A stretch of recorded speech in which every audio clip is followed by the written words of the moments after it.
You let one ant stand up to us, then they all might stand up.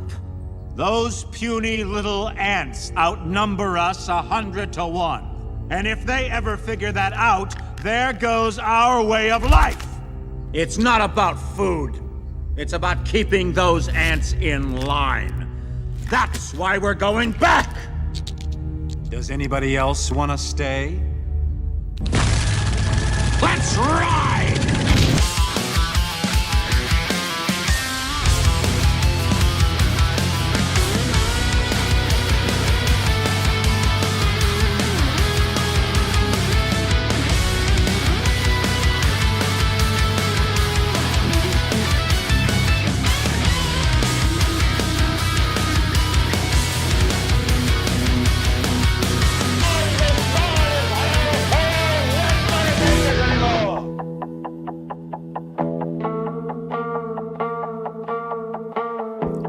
Hey, it's 7:01.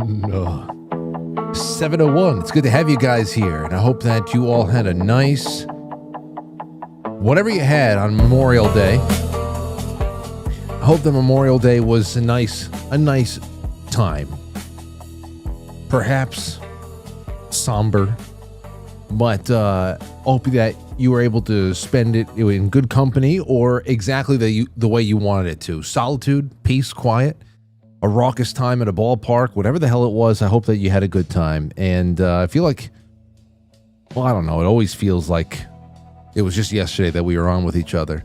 It wasn't that far off. But anyway, it's going to be a good one tonight as we're kicking it off on a Tuesday. Feels like a Monday. If I call it Monday a few times, then just bear with me, because I'm sure there are plenty of you out there who have made the same mistake a couple of times today.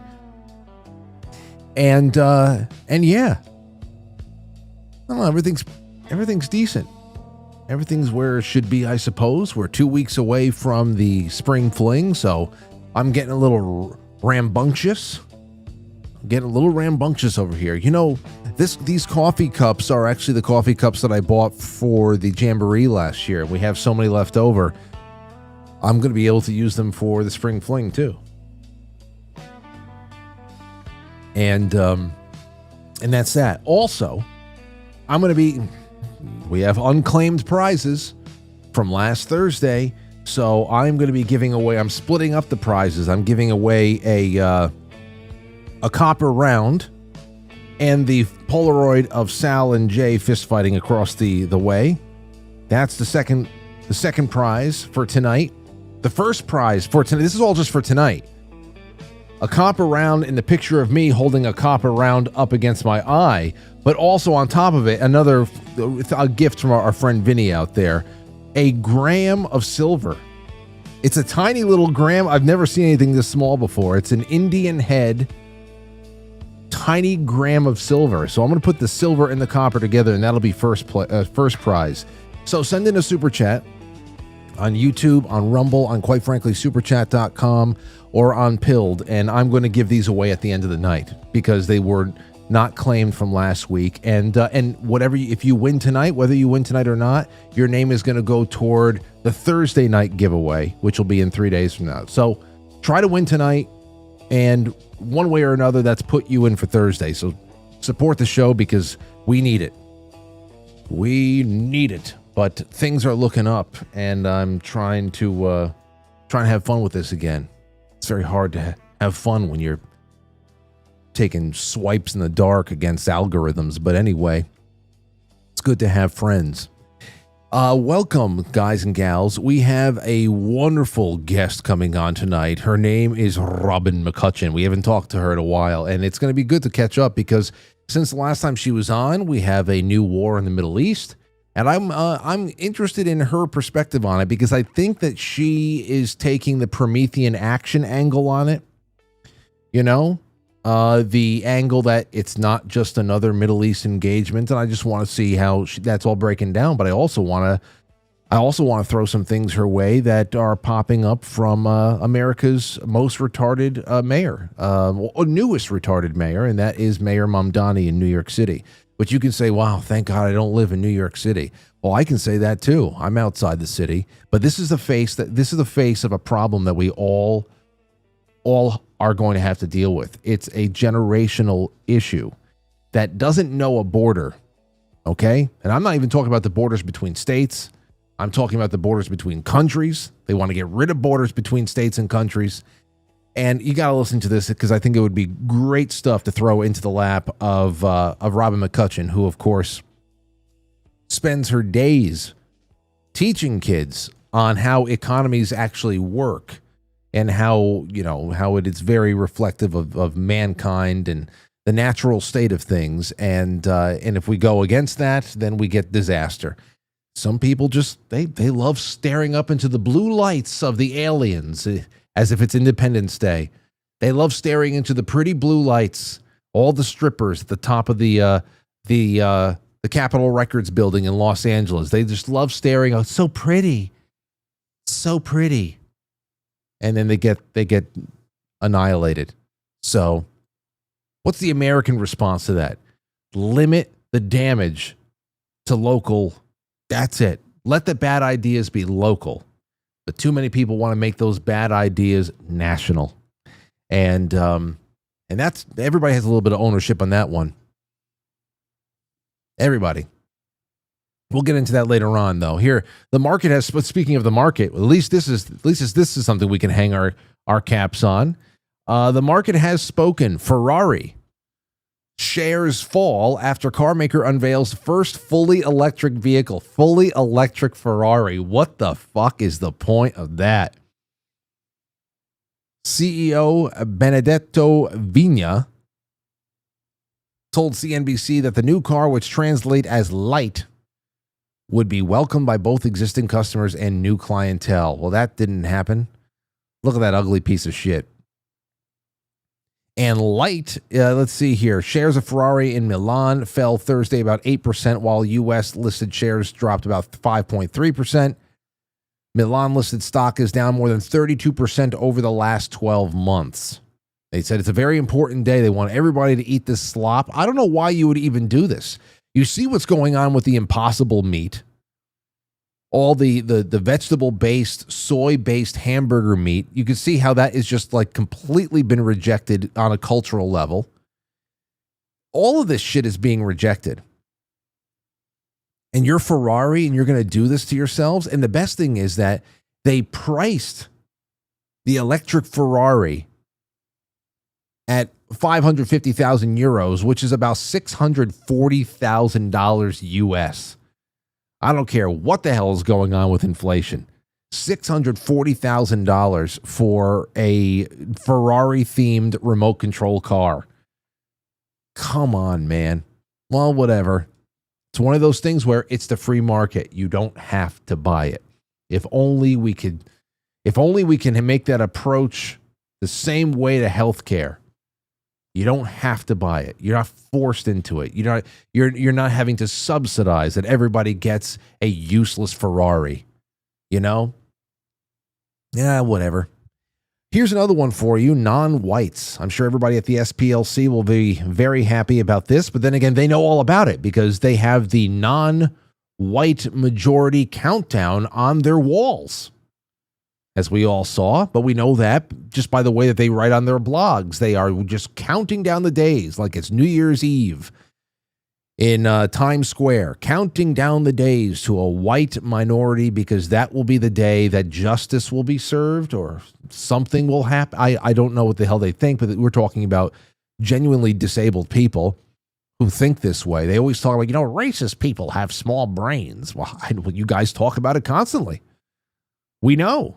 All of your economic policies and prescriptions and everything else are based on your hatreds. That's why I mean, aside from how collectivism doesn't work, the fact that you are adding on top of it a layer of race hate is just is incredible. What's the deal there? I mean, is that like the Memorial Day sale? I don't understand, but non-whites, this is according to New York Post and others, will be set to be a majority in the U.S. for the first time by 2050, with New York, New Jersey, and Connecticut reflecting the same change. And of course, you have a bunch of people in the comment sections that are playing stupid. I don't understand why this is a big deal, And of course,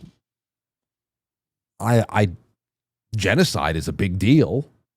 They pretend to be upset about genocide any other day of the week, but it only takes a couple of tweets to let people know, hey, this isn't natural. This isn't natural. This was all programmed into people. It took quite a few generations to do it, but they have convinced us, and they have to stop having children, to stop having families, and to actually, for those of us who would like it, there's a lot of people out there who are actually just being sterilized by the atmosphere, by the culture, all that other stuff. And the replacements are being brought in. Of course, they celebrate that replacement. And then when you say, hey, that's not nice, you're talking about genocide and replacement, then they start gaslighting you and saying, we didn't say that. My gosh, you are full of hate. You're full of hate. The people who have the white countdown post-its in their SPLC cubicles, they say that we're full of hate when we point out what's going on. When you go back and you say, I guess that whole Kalergi plan was real, as we know it was and is. It's genocide, okay?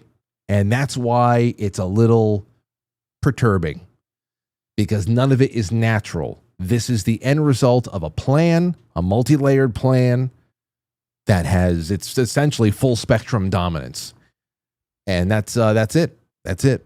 But there's a lot of people out there who can't tell their ass from their elbow right now. So this will be, I'm sure that'll be fun debating over the next 15 years. Here's another one for you, though. Hasan Piker. This freak. If you don't know who he is, he's a communist Twitch streamer. Very, very popular over there on Twitch, is one of the top streamers over there, makes a lot of money. And he has been subpoenaed. He's been caught up in a Fed probe that has to do with his trip to Cuba earlier on this year with a whole bunch of other young communists who really, every day express their intent to bring about some kind of a communist revolution fantasy. They talk about the need to bring about bloodshed. We're talking French Revolution style bloodshed to be able to regulate the economy and scare capitalists into giving away everything. And all. We're talking about millionaires here.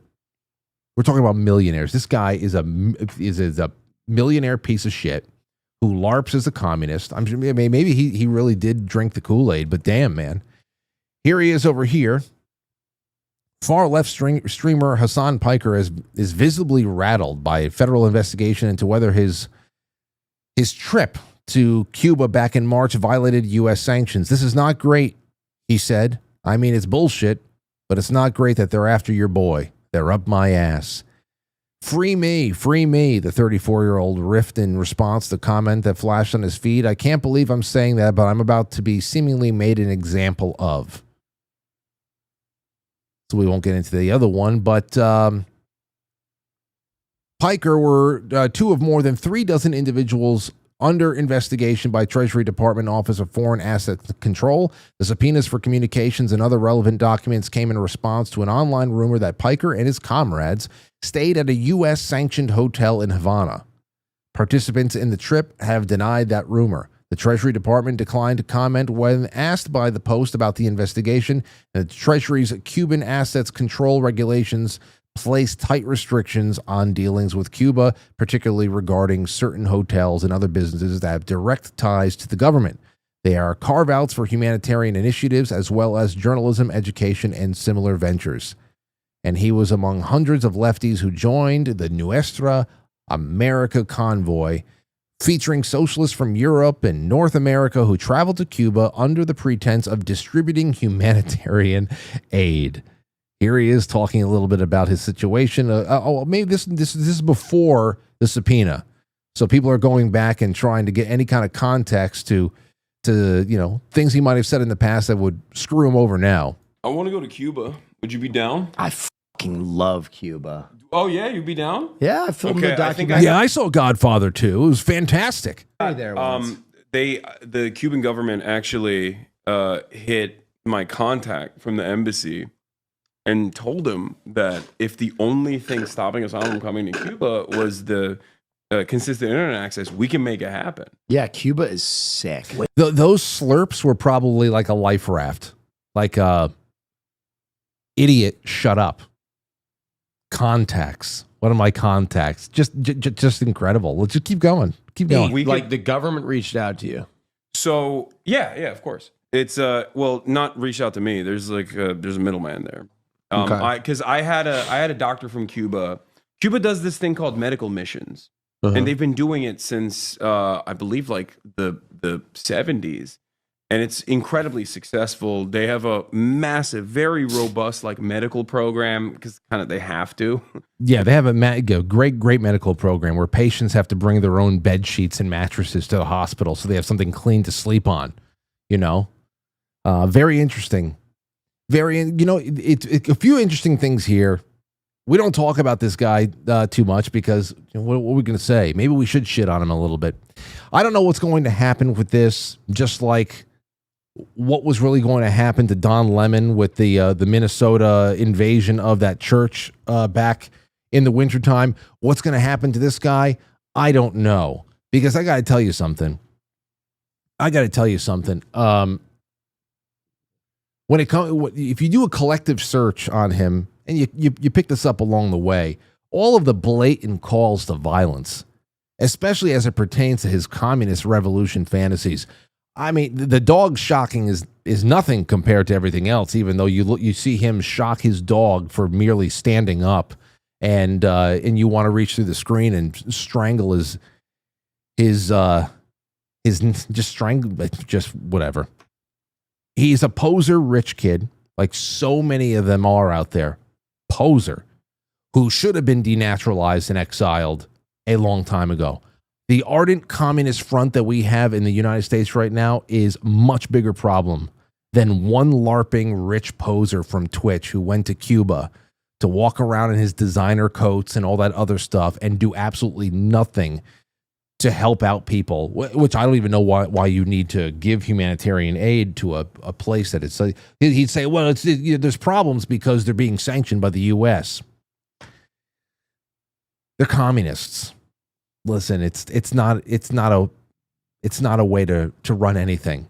Okay, you can barely do that. You can barely run a house party that way. Okay, you can't even get everybody to agree on what to watch on Netflix. If you can get everybody to put their phone down for a little bit, but I'll just take it. I'll take it. But it's a much bigger problem than that. We're gonna get to that into a second. I just really think it's interesting how his contact in the Cuban government, there was a middleman there, and the middleman was a doctor. So he has some kind of Cuban government intelligence link between doctors and intelligence. And he fangirls so hard over communism that he just doesn't realize what he's talking about. So, but as I said, he is a pimple on the ass of a much bigger problem. And here's a bigger pimple. Now we go from a pimple to a goiter. And that is Zoran Mamdani. I want you to take a look into this. He's got an idea, Zoran Mamdani. And like I said, you don't have to live in New York to say, oh boy, we got an issue here. Maybe you don't have an immediate issue, but you look at this and you say, wow, my, oh my. Joseph McCarthy was driven into an early grave for what? Listen to this. Through our new citywide campaign, Fix the City, we will focus on the worst landlords in New York City. When necessary, we will take aggressive legal action to remove negligent owners and property managers. And for buildings that have suffered chronic neglect, we will work to transfer ownership to responsible stewards.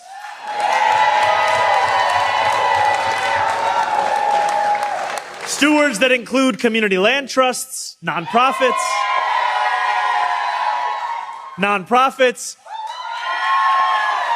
or even the tenants themselves. Yeah, transfer ownership to the tenants. The people who can't even pay their artificially low rent as it is. They're going to be in charge of upkeep now. Upkeep. That's what this smirking asshole is selling at this point. And you should see the people in the comments that are of the video saying, it's crazy how many people want him to fail. Like, these children simply were never taught that it cannot work. It cannot work. Okay, which is why they wouldn't understand somebody like me when I say it's better that Mamdani fails sooner rather than later. Let this charade go on for much longer, but there's nothing. It doesn't matter. I just really, it's one of those things where I wish that there was just a little bit of time. I wish there was a guarantee that somewhere along the end that people would say, oh, I was wrong. But it's never going to be that, because there's a critical thinking faculty in so many people's brains right now. It's gotten everybody to one degree or another, but especially those red diaper doper baby kids on the left, fucking forget about it, man. The kids who voted for him, absolutely lost. Lost, man. Lost. It doesn't mean, and I see the devil's advocates pop up from time to time in the comments as well. Well, Frank, there are plenty of bad landlords out there, and even more bad tenants. Landlords or, ownership groups, you're talking about 1 to a half a dozen people versus hundreds of deadbeats sometimes in one building. They're not all deadbeats, but it's getting worse and worse out there. Worse and worse. Okay? So don't talk to me about bad landlords if you're not going to acknowledge just how bad renters and tenants are at this point. How bad it really is. And I'll ask you this question. In which direction does the central authority always lean? Let's take the central authority in New York City, for example. In which direction does it always lean? Does it try to become and maintain that illusion or the actual function of an unbiased arbiter to make sure everyone acts appropriately? That both landlords and tenants are all acting appropriately, holding up their end of a deal. Somebody is paying, and if they don't pay, there's a consequence, and they can be taken out and not killed, but taken out. You know what I mean? Put down. Or does the central authority, do they exist to constantly remove all accountability for the renter and take on an exclusively hard stance against private property ownership? That's a rhetorical question, of course. There is only one prescription for all of this stuff. That's all you need to know. So don't tell me about how shitty a landlord can be. That's not what's going on here. It's not what's going on here. So Hasan Piker is the pimple on the ass of a much bigger problem that we have. Much bigger problem. He has employed every self-loathing white female camp counselor who hates their fathers with a passion to make sure that this is because that's what it's all about here too. It's not only private property ownership, but they associate private property with mostly a white or a white or non-minority, ethnic minority endeavor. That's what they give themselves even more permission to take away the property and claim it for the city. They're not going to give it to tenants. What the hell does that mean? What the hell does that mean? Some people that can barely wipe their asses are going to start what? Taking care of the plumbing? Get the fuck out of here. This is, the fact that people cheer for this, you got to say, holy shit, these are neighbors of ours. We're sharing, this is just nuts. Anyway, you know who I like to have a nuts conversation with? Robin McCutcheon. Before I bring her on real quick, comment, on this episode, especially if you're watching it after the fact. Make sure that you're subscribed and make sure the notifications are on. This is the next thing that I have been realizing, that the notifications, people not putting the notifications on, because naturally one assumes that when you subscribe to something, you're going to be given that thing. Not the case. You got to put the notifications on. It's huge. These are the little things everyone can do to sponsor the show every night. Please like, comment, make sure that you're subscribed. There's a lot of non-subscriber viewers out there. Hit subscribe and make sure the notification bell is on, so that you get whatever, and I don't disappear for weeks on end. Whenever a weekend shows up, and then everything goes back to like year zero. Anyhow, she is a frequent guest on this show for many years at this point. It's always a good time to have Robin McCutcheon on. She's a liberty-oriented woman with liberty-oriented analysis of economic trends, silver markets, trade, government overreach. Dr. Robin McCutcheon is an associate professor of economics at Marshall University's Lewis College of Business in Huntington, West Virginia. She teaches principles of micro and macroeconomics, comparative economic systems, history of economic thought, and related courses. She also teaches Quite Frankly 101 economics. Everybody always gets a little something extra when Robin comes on. It's good to have you back, Robin. How's everything going? I'm really good. Thank you. And you know what? I have to apologize. I'm going to have to update my bio with you because I'm a full professor of economics, not an associate professor anymore. Well, yeah, absolutely. You got to let me know about this. I'm so sorry about that. I don't know, slipped my mind. Well, congratulations. You deserve it. Thank you so much. So tell me, so before we get into what I just played here, how are all the classes? You're wrapping up another school year. Is this the best class yet? Is there more hope that's building for the future, or is it what? This last spring semester was really interesting. And that's because my junior and senior class students were more awake to what's going on out in the world than I've ever seen a class before. And I even had a large number of my freshmen and sophomores who have forsaken the mainstream media to find their news other places. And so a large number of them were also awake to more of the shenanigans that are going on. And for all of them that I would consider awake, they know they are being hoodwinked. They know they are being about to be taken to the woodshed, and they're not sure what to do about it. So this last spring semester has been really entertaining. And I had a great time teaching all my classes.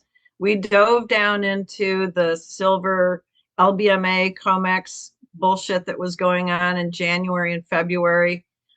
During the fall semester, we were tracking a lot of that, as well as some of the things that were happening around the world. We mixed in when Iran started blowing off. We mixed that in late February and March, and we just really had a good time. And thank God for the Promethean Action ladies, because they got some prominent viewing from my students. I'll tell you, those ladies are great. When what was her name? Barbara Boyd and Susan Kokinda. You know, when I started watching them, because my default, we'll get around to this, of course, but my default setting is I'm seeing this as another stomach churning detour through the Middle East. That I would rather just see good and bad neighbors alike in whatever region is having a problem own their issues and get back to eliminating the income tax over here and deporting tens of millions of people, and hanging traitors would be great as well too. But for fairness, I started paying attention to the ladies at Promethean Action because what they were putting forward was, at least, I prefer following them because their analysis consisted of something more than trust Trump, feigning inside knowledge, vague posting on X. Like most MAGA influencer types are just smacking wrists of anyone who have reasonable questions or criticisms. But these ladies have been at least pretty coherent with their theories and map out, and they incorporate a lot of history that I can see what they're presenting to people. So we got to get around to that. And something told me that you would be paying attention to them. So when I asked you about them and you said, "Oh yes," I thought, of course. So of course we're good with that. Before we get back around to that, though, any children in your class are a fan of what Zohran Mamdani is doing in New York? No, no, and most of them are shocked and dismayed that New York City dwellers would have elected a communist.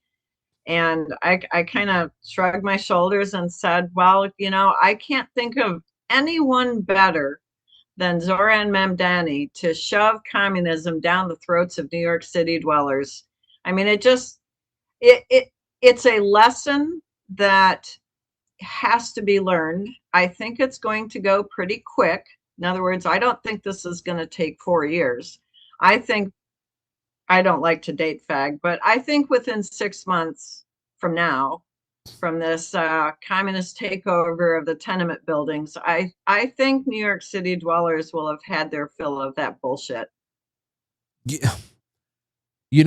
I was thinking to myself when I was looking at this, I said before, Joseph McCarthy was driven into an early grave, trying to warn people about how much had already been lost back in the 1950s. They turned his name into some kind of a Chicken Little character who cried about government-wide infiltration, who ruined so many lives with his paranoia and so many reputations. And here we are, a mere 4 generations later, and we're listening to this smirking freak in New York City talking this trash. I have friends who used to manage buildings across New York, Robin. Almost all of them have sold. All the properties they're managing have already been sold off just because we had one show with it where he called in to talk about what was happening, because between the rent moratoriums that had already left property owners in bad shape during COVID, but even before COVID, you're price controlled into oblivion. You can't make improvements to the building if you even wanted to. You can't say no to prospective tenants that are going to be a problem. You can't evict anybody who is already becoming a problem. And then there's this smirking mayor who comes along and gives an army of know-nothings permission to further demonize landlords in an attempt to take control of the buildings altogether. It's incredible. Yeah, I am thoroughly convinced at this point that Mr. Mamdani is some sort of reincarnated version of Vladimir Lenin right out of the Bolshevik Revolution. I mean, or maybe he'll turn into a version of Joseph Stalin. But listen, Americans have been so far removed from actual communism that once in a while, you just have to shove this crap down people's throats so they choke on it and then realize what a mistake that they've made. Because children for the last 60 years have been taught in K-12 education and in higher education that communism and socialism has never really been tried properly. Yeah. We never really put enough money towards it. We never really gave it a shot. I mean, on paper, this looks really good. And I've had students tell me that. And I just shake my head and think to myself, well, you poor sap, you just bought it hook, line, and sinker, but they really had no choice. They weren't given any alternative to compare socialism and communism with. And they were all, to a student, told that capitalism is really bad and we should just get rid of private property. Well, it's being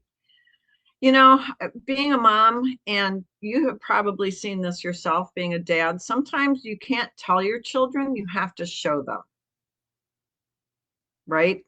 Yeah. So, I mean, the children will be showed once again that communism is bad and never works out the way they're told it ought to.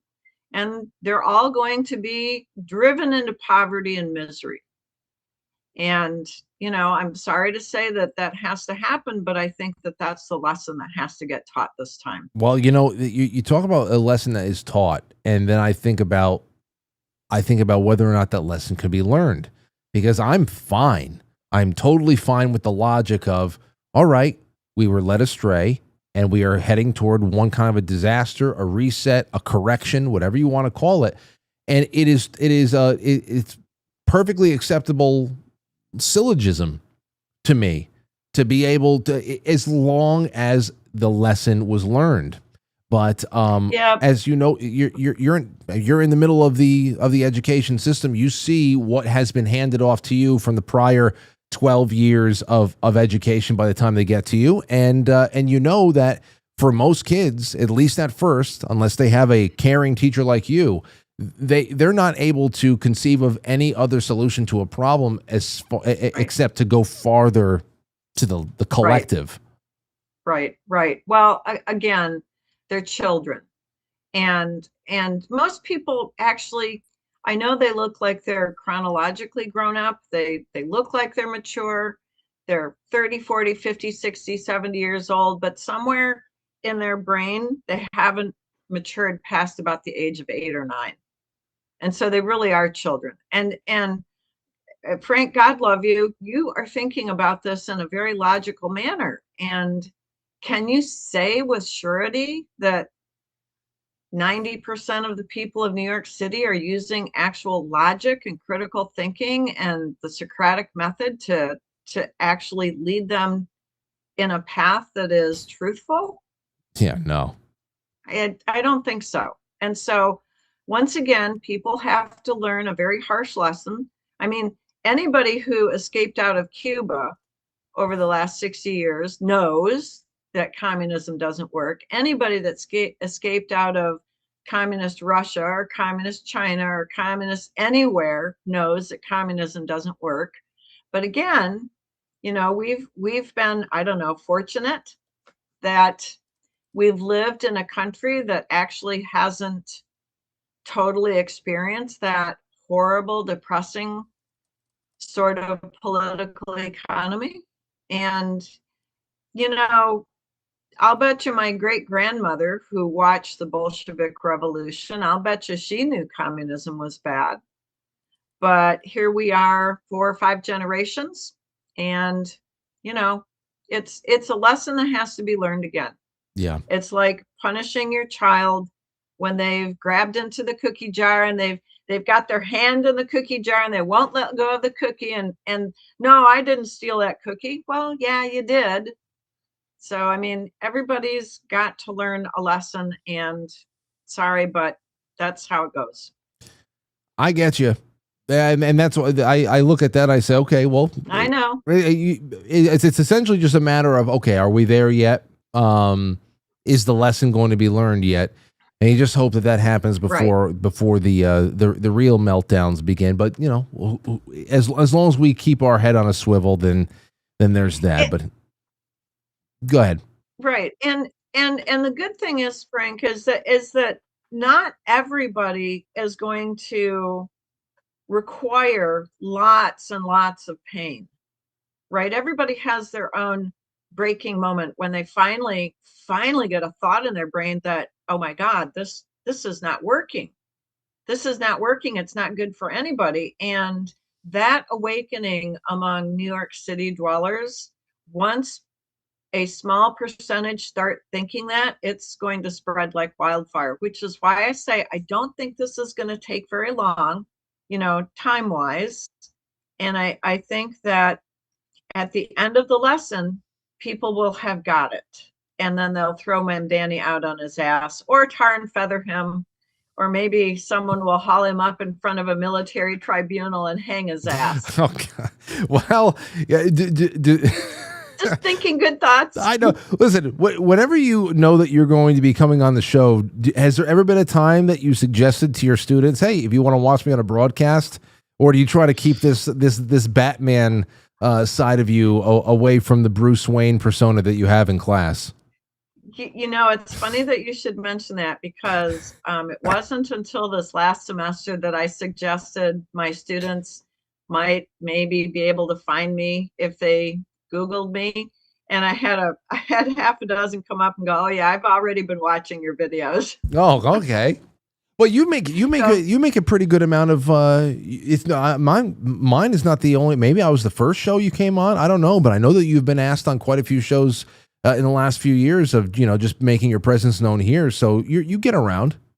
I do get around, and I think that somebody was very kind and put in your comment section the website to all of my shows. So it's there if people want to look, but it's linksync.com. That's lync-sync.com.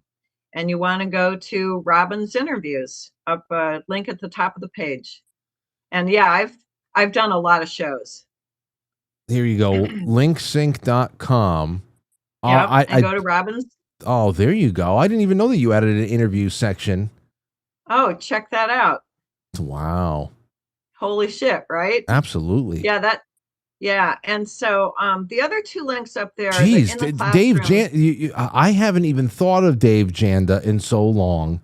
I think I had him on the show once back in, I don't know when the hell it was, but it looks like you're there weekly. What the hell? Davis he was actually the first person who interviewed me way back February 18th or 19th, 2018.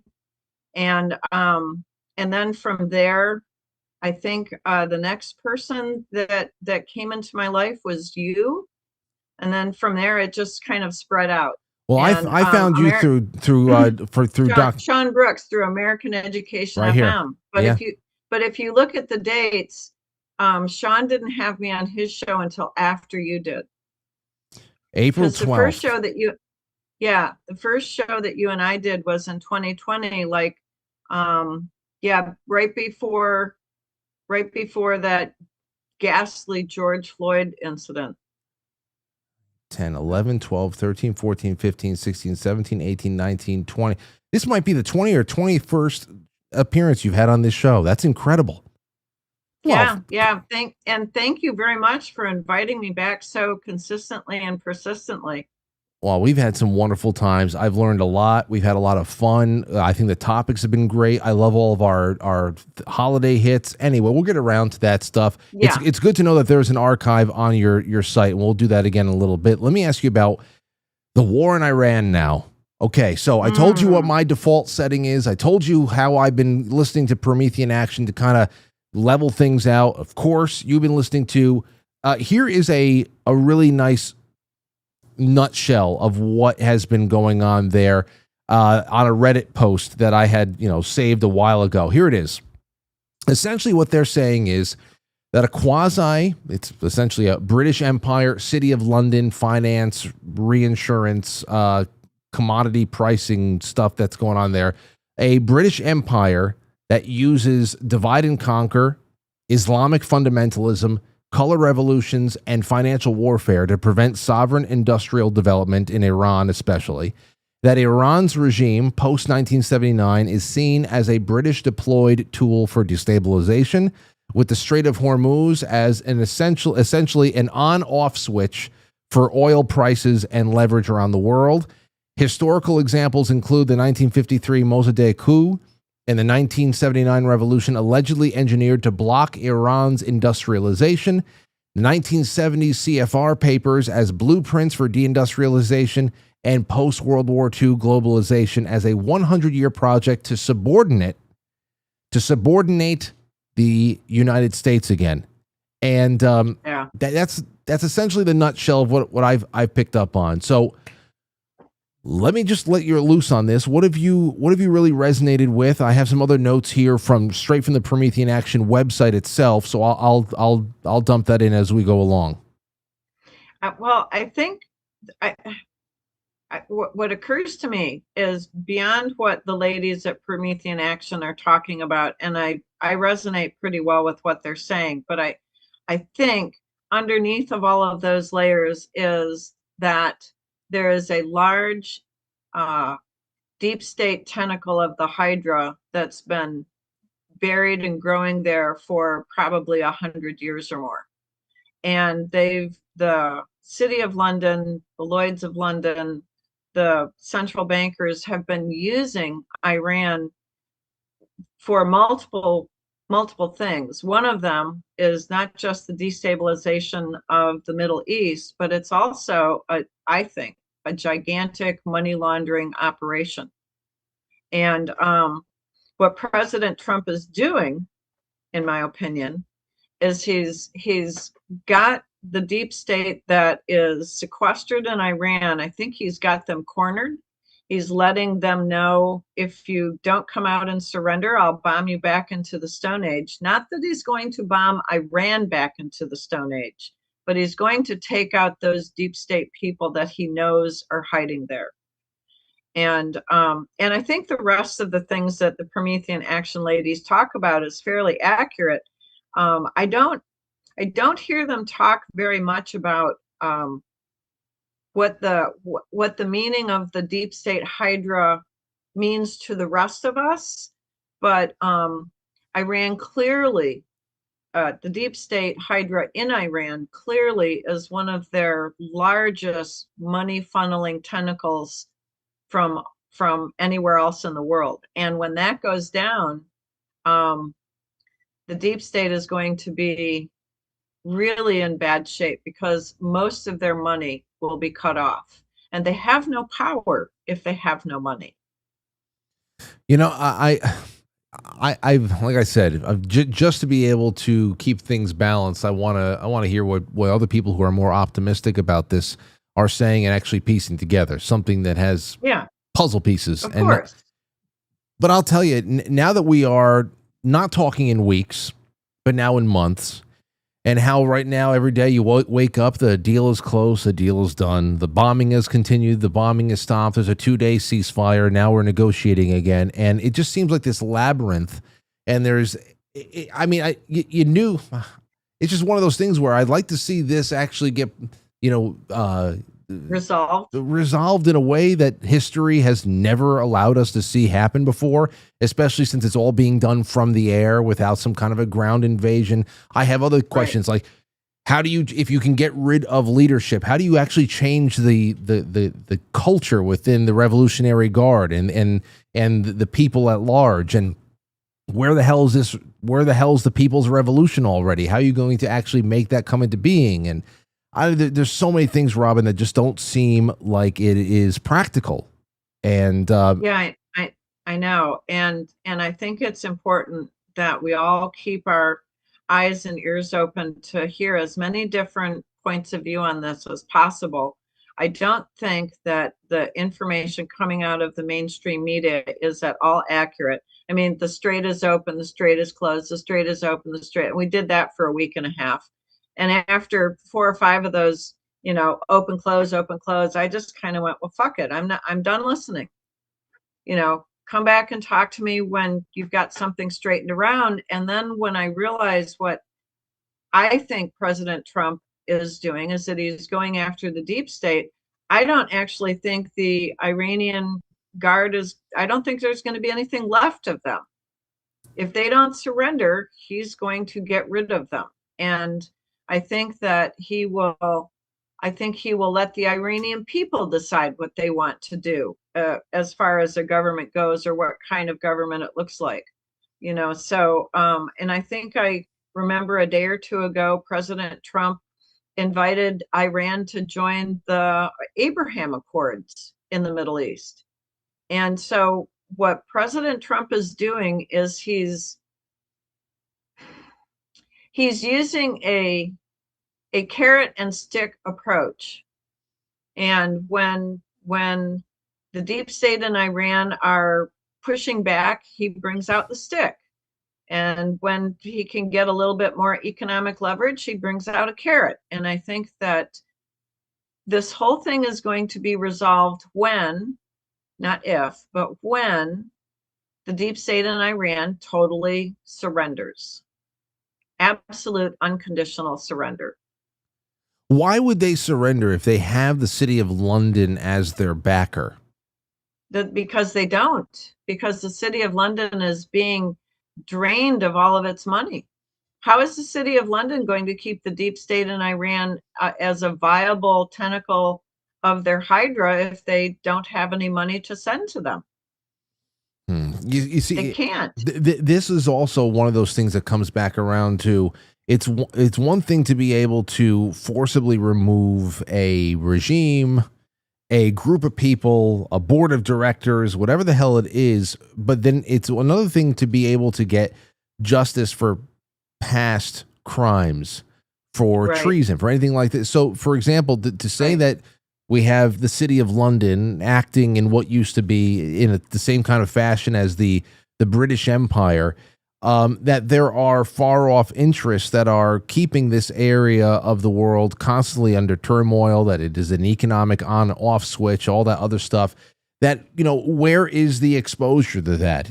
When do we come out of this being a primarily Promethean action, kind of a insider conversation, to something that is universally known? I bring this up along with a lot of the people in the audience who over the years have paid closer attention than I have to what was being published on the Q threads. I was like, okay, well, we can all look at current events progressing in a certain way and reading between the lines however we'd like. But if there's going to be any kind of lasting change in the world, we have to be able to all come to a universal understanding of what actually happened for something. Like, who did what? We may not agree with whatever, but we were all seeing the same truth.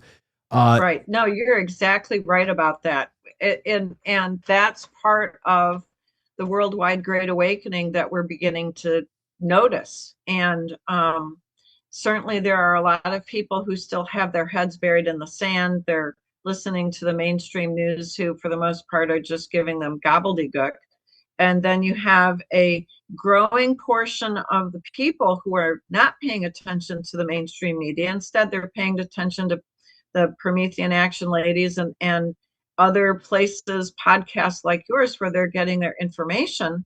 And so it's that growing awareness and growing noticing of what is really happening out in the world that is going to allow worldwide population to finally come together, for the most part, and be able to say, okay, we're free of these deep state tentacles. Now what do we do? Where do we go from here? And I think what we're going to notice is that each country is going to go its own way. Each country is going to have its own monetary system. Each country is going to have its own kind of government. But this only happens as real information, real news gets out and about. And right now, we're not getting it from any mainstream media. I think it's being showed to us that the media, for the most part, are, can I coin a phrase, fake news from President Trump. So, I mean, it's a process, Frank. It's like learning calculus. You don't jump into integral calculus at the highest level. You start with the basics. In fact, you might even have to start with algebra first. And it's a process of teasing out what's true, what's a lie, what have we been taught over the course of the last 80, 90, 100 years, 170 years that has not been true, a complete falsehood. There's so much that we are learning now that we were lied to about, not just for decades, but for generations, that we're going to get to the point where the truth will be known by everyone. I think I said once that, and it wasn't on your show, it was on another show, that when I heard a wise man say, way back before cell phones really got going, and I'm talking about the kind of cell phone that you hold in your hand and you've got all of the information in the world, you've got the internet on your cell phone. When you have, everyone has that same technology to go out and get the information, you can't have any secrets. And we've been, if we have been noticing, and if we have been tuning our ears to the podcasters who have consistently, I don't want to say told us the truth, but told us what they see. And it rings true with us. It resonates with us until it doesn't. And then you move on to who's next. We will eventually, we the earth, we the people of the earth will eventually get to the point where we have sussed out what really happened, how we were misled, when we were lied to, who lied to us, and are they still lying to us? Who are the traitors and who are the loyal patriots? We're going to find that out. But again, it's a process because we're digging through an awful lot of bullshit. And not everybody is telling us the truth still. We got a whole influencer class out there that are making loads of money pushing bullshit. I mean, it's going to take a minute, and we need to have some patience. You know, which Robin, I have none of. I'm Robin. I was going to say I'm not a patient woman. I don't have patience either. I really don't. No, I wanted hanging 6 years ago. Well, to be honest, I didn't even expect that what we would have had right now would have been anything like that. I just thought that we would be a lot more domestically centered on things. I mean, I see the positive, like Promethean Action. Back to them for a second. The positive vision that they have. I'm taking this right from their website. That sovereign nation states cooperating on development, new board of peace, for example, potential Iran integration into productive order, ends rules-based British-led order from productions focus American-led system, reindustrialization data, that's manufacturing gains, steel, etc., as proof that it is working. And but again, Trump doesn't attack London's financial center. We never heard anything out of him called, about City of London. It's mostly about, the talking points. We've been given reasonings why we're going in there, that it's a longstanding I understand that he campaigned in 2015 on Iran will never get a weapon, and he doesn't like Iran. So that's not a surprise to me. But that's not new. So that did not surprise me at all. But the whole imminent threat thing we hear a lot, and I wish that we could have seen this imminent threat or have given any kind of information on it, because from there, of course, we only ever got social reasons why this is something that needs to happen, that the people are being oppressed, that gays are being oppressed, this and that, and I'm just like, I don't care.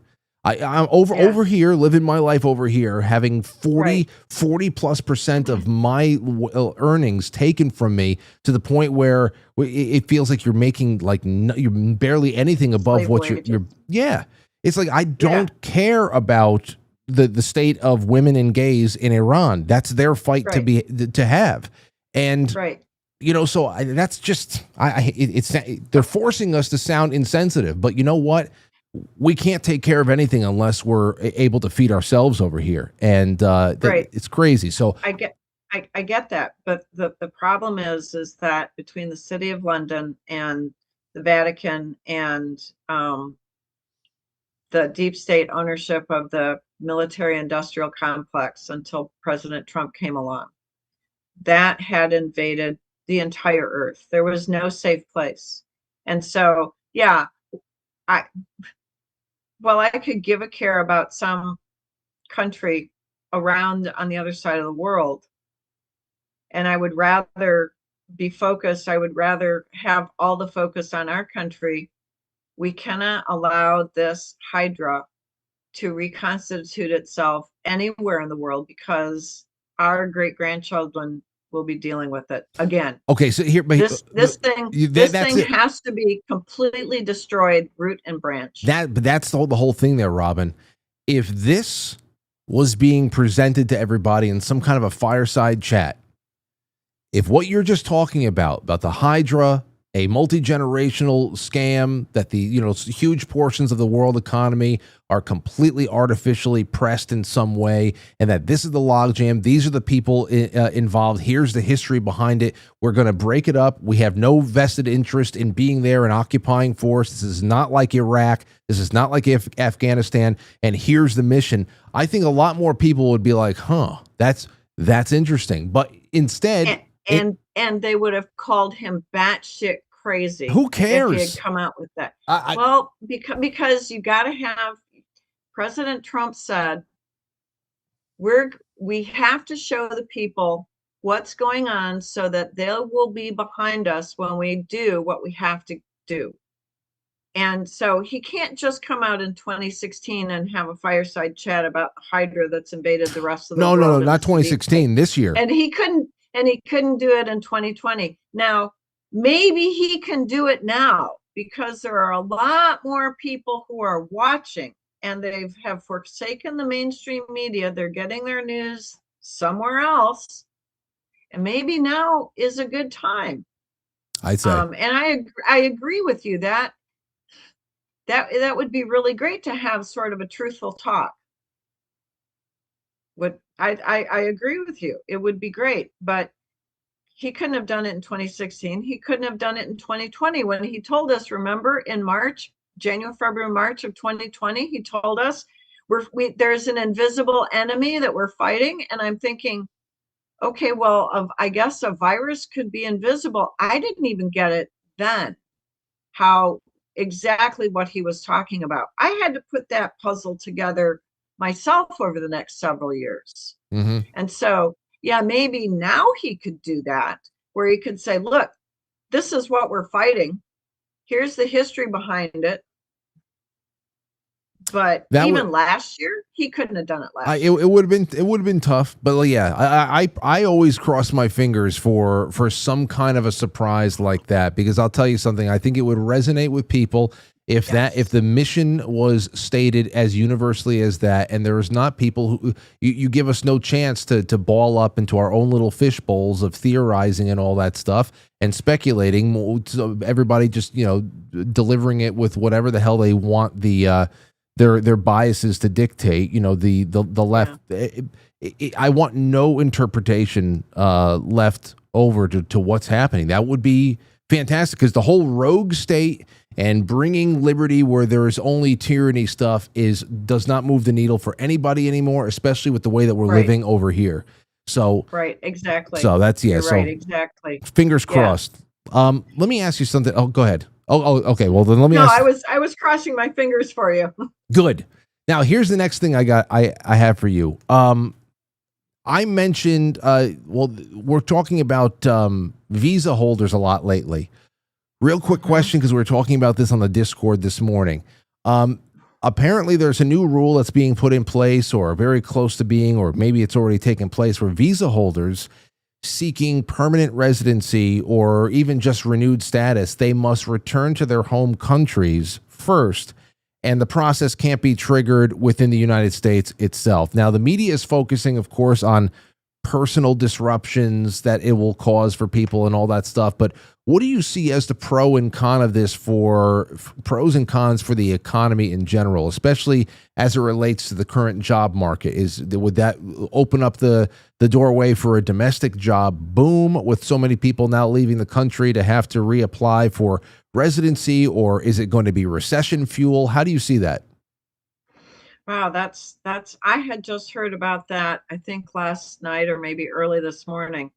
And I think it depends on how many people are visa holders. Mm-hmm. I mean, so let's say we're talking 50 million. I don't know how many, but let's just, for a number, if you're asking 50 million people and their families to pick up and go back to their home country to reapply or to apply in some other manner, 50 million people leaving jobs would leave a huge hole in the labor force, right? So that would mean employers would be putting out help wanted signs, and maybe there might actually be some wage action, some competition over wages. Robin, let me just give you these numbers because I just looked for you. It says 3.6 million are total resident non-immigrants. That's temporary workers and students make up about 90% of that group. And then there is 12.8 million lawful permanent residents, green card holders. So that's what you have. So it's about 15 million total. Yeah. Well, that's still 10% of the labor force. I mean, 10% that's still 10%. It's still 16 million jobs that would have to be filled by some American. And right now we've got about 105 million people who aren't even in the labor force. They're just not even attached to the labor force. So if we took 15 million people out of there and chucked them in the labor force, yeah, that would be really good. Employers would actually have to probably compete for the labor they want to hire. That would push wages up. Might not be a bad thing for people to have higher wages. And if you push them up on the bottom, they tend to go up all the way up the ladder. So, I mean, I don't see this as a bad thing. And you know what? I could give a shit less about the disruption. These people should have applied properly in their home country before they came here anyway. They know that there's a proper way to come into the United States, and they didn't do it, or they avoided it. Whatever. I'm at the what was that my the chair of my department said? He said, I know you love your students, but you are a tough love professor. Like if they don't get their act together, you're like, you didn't get your act together. Tough shit. Maybe we're at the tough shit part. Tough shit. You didn't come in properly. You didn't go back home and apply properly. So now you're just going to go back home. Man, I wish you could be the mayor of New York City. I wish that you were the mayor of New York City, Robin. I really do. We're at the tough shit part, right? Exactly. I would be like Spencer Pratt going, I'm going to audit everything. Oh, can you imagine if he gets in and he actually does what he's going to say? That's one guy right? who he better get some added security. Right. Yeah. No, poor Mayor Mamdani. I think that poor schmuck is he's either the greatest actor on earth, honestly, or he really believes all this bullshit he's been spewing. And I just the snake oil salesman smile he always, it gives me the shudders just to watch him standing there smiling at everybody, acting like he's all that in a bag of chips. And I can see in his face, he knows he's lying to everyone. And it's all, yay. Yeah, it's greasy. It's weird. Oh, God. I'll tell you. But he's worse than a used car salesman.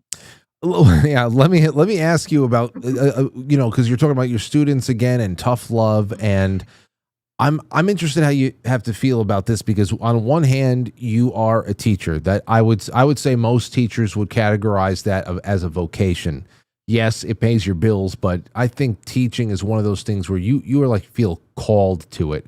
And anybody can say what they're doing is a vocation if they feel that to it. So I understand. So this is about commentary, honest commentary on your industry, your dedication to the free market and teaching the merits of the free market and how that's actually most an economic system that's most in line with the nature of humanity, which is why communism is just so deadening, that people don't understand, is that it is antithetical to our nature, therefore it's dehumanizing. But President Trump's insistence on welcoming hundreds of thousands of foreign students, especially putting aside the whole thing that many of them come from China and all that stuff, the biggest reason for wanting to keep up this kind of a foreign influx continues to be, one of the biggest reasons is that he doesn't want American colleges to suffer economically, because if those students aren't coming in, and of course federal money is not made available for international students, they have to come with either sponsors or their families pay for it. So whatever. I don't I don't have any particular issue with foreign students coming in to study in America, other than, every once in a while we find out there's a major espionage ring that pops up here or there or the other place. But Right. I don't know why we should care about the solvency of American schools who can't stay afloat on their own. Well, I don't. Right. That's not a good, strong selling point for me. I don't care if a business can't survive on its own merits. I don't want to bring people in just because of that. No, I agree with you. The problem with our university system is that it is a straight up communist system. And the only way the university system has been able to survive, at least as far as I can tell, for the last 15 or 20 years, or maybe even a little bit longer than that, was the expansion of the federal student loan program. And the reason I can see President Trump's reasoning that he wants hundreds of thousands of foreign students to come to our colleges and universities because they don't get federal student aid, or they shouldn't. And if they're coming here, they're paying the largest tuition price ever. And they're either paying it out of their pocket or their government is paying it. But it's really a shit reason to keep colleges open and to keep them from failing when they haven't been able to survive on their own merits anyway. Yeah. And in particular, let me, I'm not trying to bash Marshall. I love my university, but it has, over the last probably 50 years, expanded degree programs that they should never have started in the first place. Women's studies. Oh my God. We've been canceling programs left, right, and center that cannot sustain themselves, that don't have enough declared degree majors in them. But one of the programs that we did cancel was the math program. Math. We canceled it. You kept women's studies, but you canceled mathematics. Well, because women's studies had far more declared degree majors in it, far more students were in the women's study than they were in the math program. Okay, so this is more so about the interest of the actual of the students themselves, not about prospects of what you're going to be able to do with those degrees when you leave. Right, exactly. The poor students who are in the women's studies degree program, they don't have a fucking clue that when they get out, all they're going to be able to do is flip burgers at McDonald's, and maybe not even that, because McDonald's is going to go automatic anyway. But at least math majors can get jobs doing other things that require math. They can go into the sciences, they can go into, anyway, it doesn't matter. So I understand what President Trump is seeking to do. If it was me and I was in charge, I'd tell all those colleges and universities, maybe you should get rid of the degree programs that don't actually help students when they graduate. Maybe you should run yourself more like a business and not a communist country that depends upon subsidies and donations. Gee, I don't know. Maybe if your total revenue was bigger than your total cost of production, so you actually had a profit, maybe you could just survive on your own without having to have thousands and thousands of foreign students come in.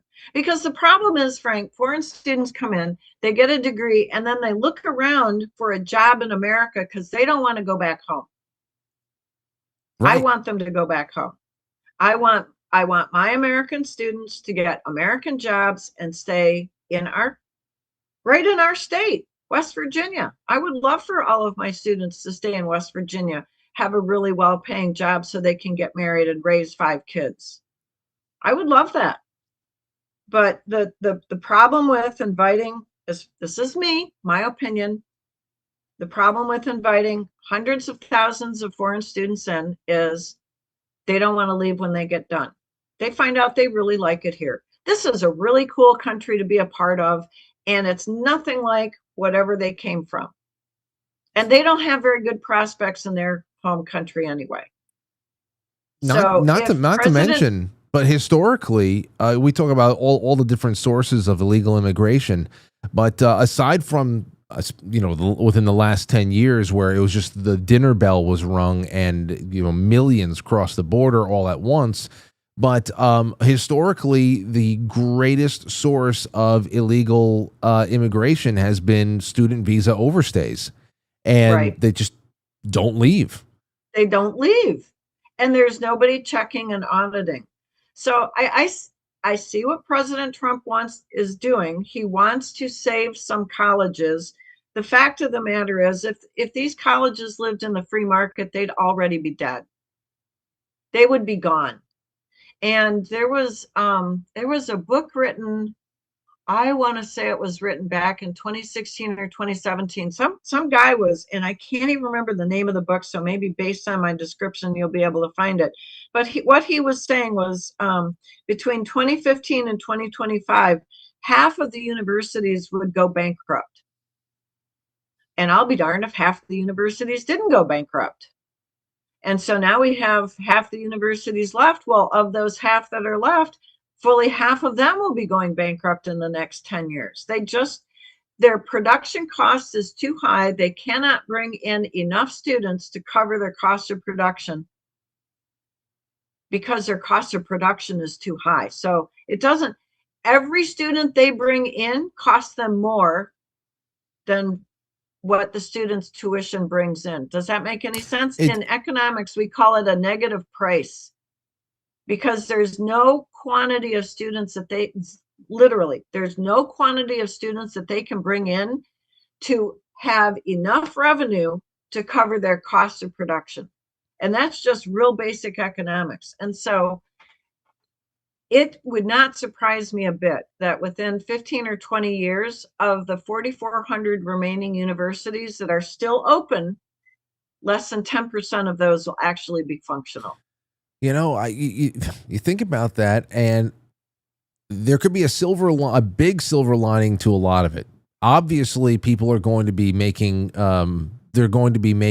decisions based on finances and what kind of loans they want to take on themselves or anything else like that. But there is also the whole idea of what does college mean? What does higher levels of education mean to the average person? Who needs to go? Who should be getting into a trade? I wonder how many people are making those considerations now there too, because I know you have seen this, but there's quite a few states out there where there are some pretty vicious battles going on within the legislature, where especially liberals, they are going after everything that they can do to make it harder for families to comfortably homeschool their children, because ever since 2020, there have been millions more children who are now being homeschooled or getting into co-ops, micro schools, whatever. The latest victory was up in New Hampshire. I mentioned it on the show about a week and a half ago. So I know that people's minds in general about what you really need to have a happy, prosperous life is changing. And sometimes the greatest splash of cold water in the face is just seeing an astronomical bill that no matter how much you want to go to that college, you just can't take on the cost. And But it's not just the homeschooling. So, and I'm delighted to see the homeschooling take off. I really am, because the K-12, kindergarten through 12th grade, that's an important foundational step. But the thing that's going on that I see are that vocational trade schools are really taking off.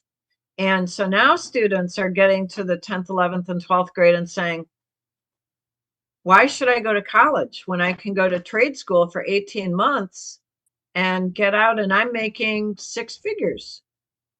And trade school doesn't cost me $100,000 to go to.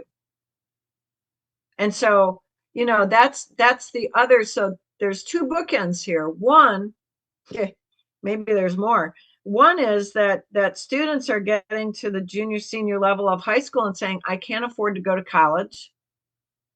And so many of them are turning to trade schools. And then there are others, junior, seniors, going, I don't even want to go to college. I want to go to trade school because I can be out in 18 months with a certification in whatever.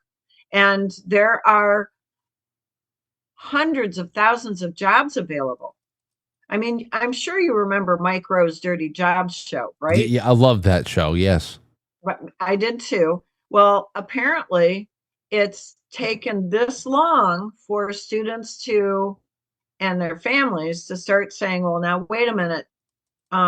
College might not be the thing for you.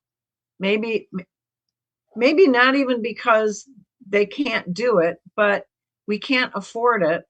And so, go off and do a trade school. And here's the other thing. Just last year, about a year ago this time, President Trump signed, I can't remember which bill it was, but it made the education trust, the 529 trust that people set aside for their kids for college. Yeah. He made it legal for those trusts to be used for trade school. Well, that's great. I didn't even know that part. $500 billion are in those 529 trusts, or it's probably more than that by now. But at the time, I took that piece of information to the president of our university and I said, did you know that President Trump signed this bill? I can't remember which bill it was, but it was sometime in July 2025. And I said he made it legal for students with 529 trust to apply to trade schools. And I said, have you thought about starting a trade school at Marshall University? He said, funny you should say that. I'm working with 55 counties in West Virginia right now to set up trade schools at high school level for sophomore, junior, and senior.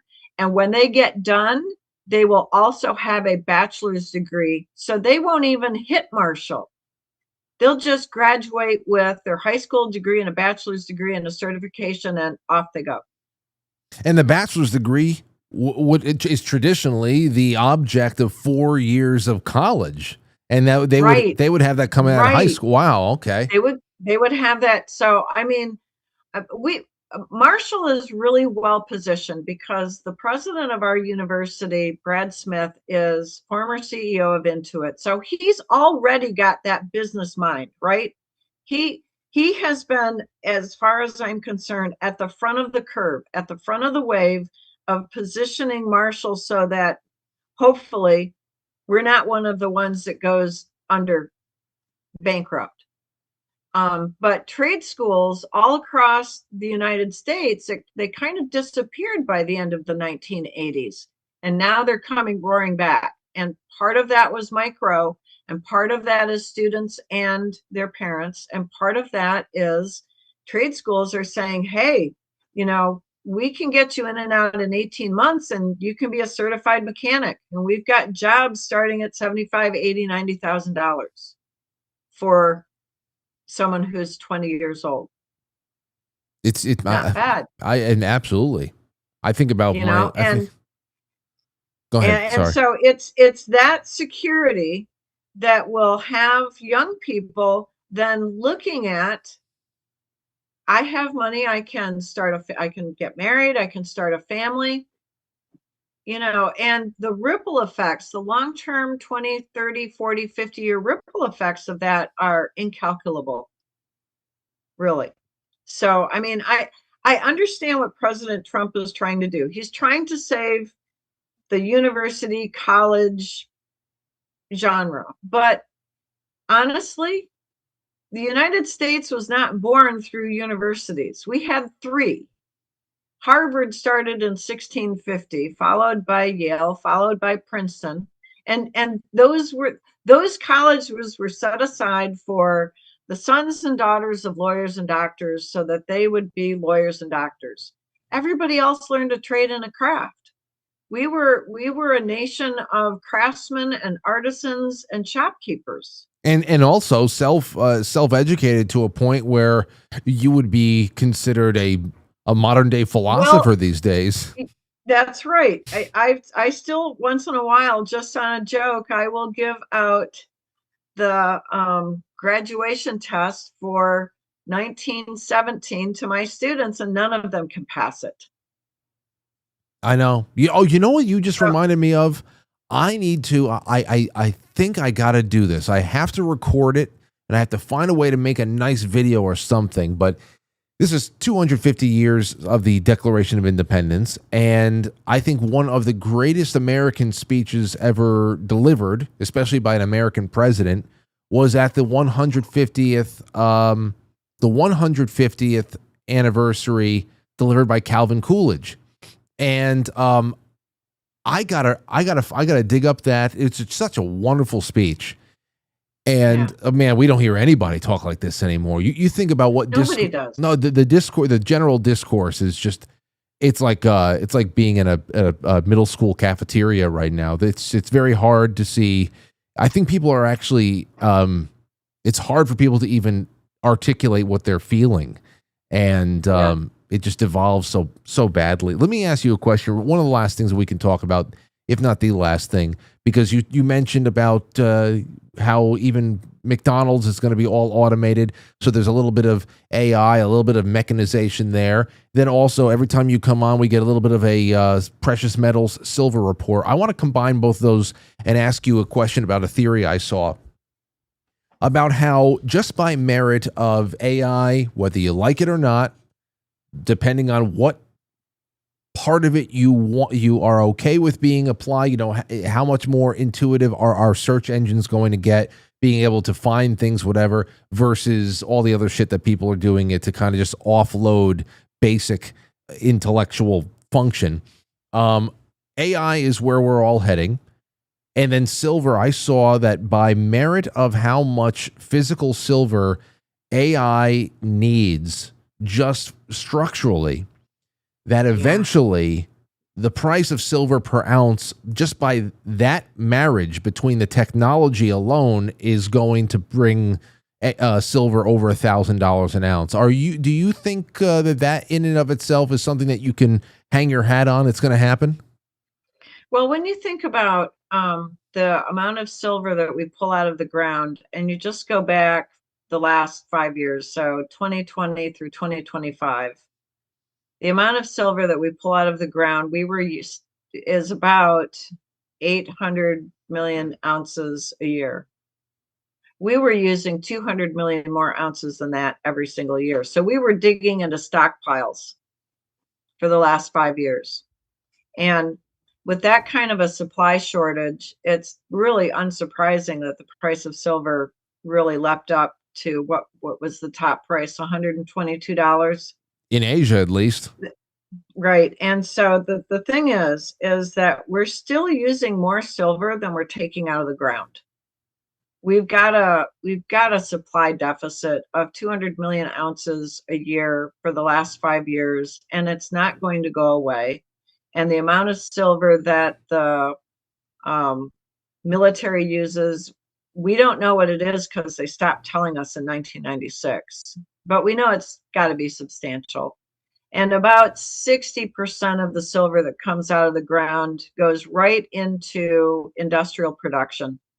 So that's your AI, that's your, and your laptops, your cell phones, whatever silver goes into in the things that we use. And it's considered non-recoverable because we don't have an economic way of getting the silver out of our laptops and cell phones and such, flat screen TVs and so forth.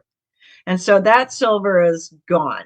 It's not usable yet. We haven't found an economical way of retrieving it. And so of the 800 million ounces that comes out of the ground, we're left with, 40%. So roughly 350 million ounces. And we're still using 200 million more ounces than that anyway. So $1,000 an ounce for silver.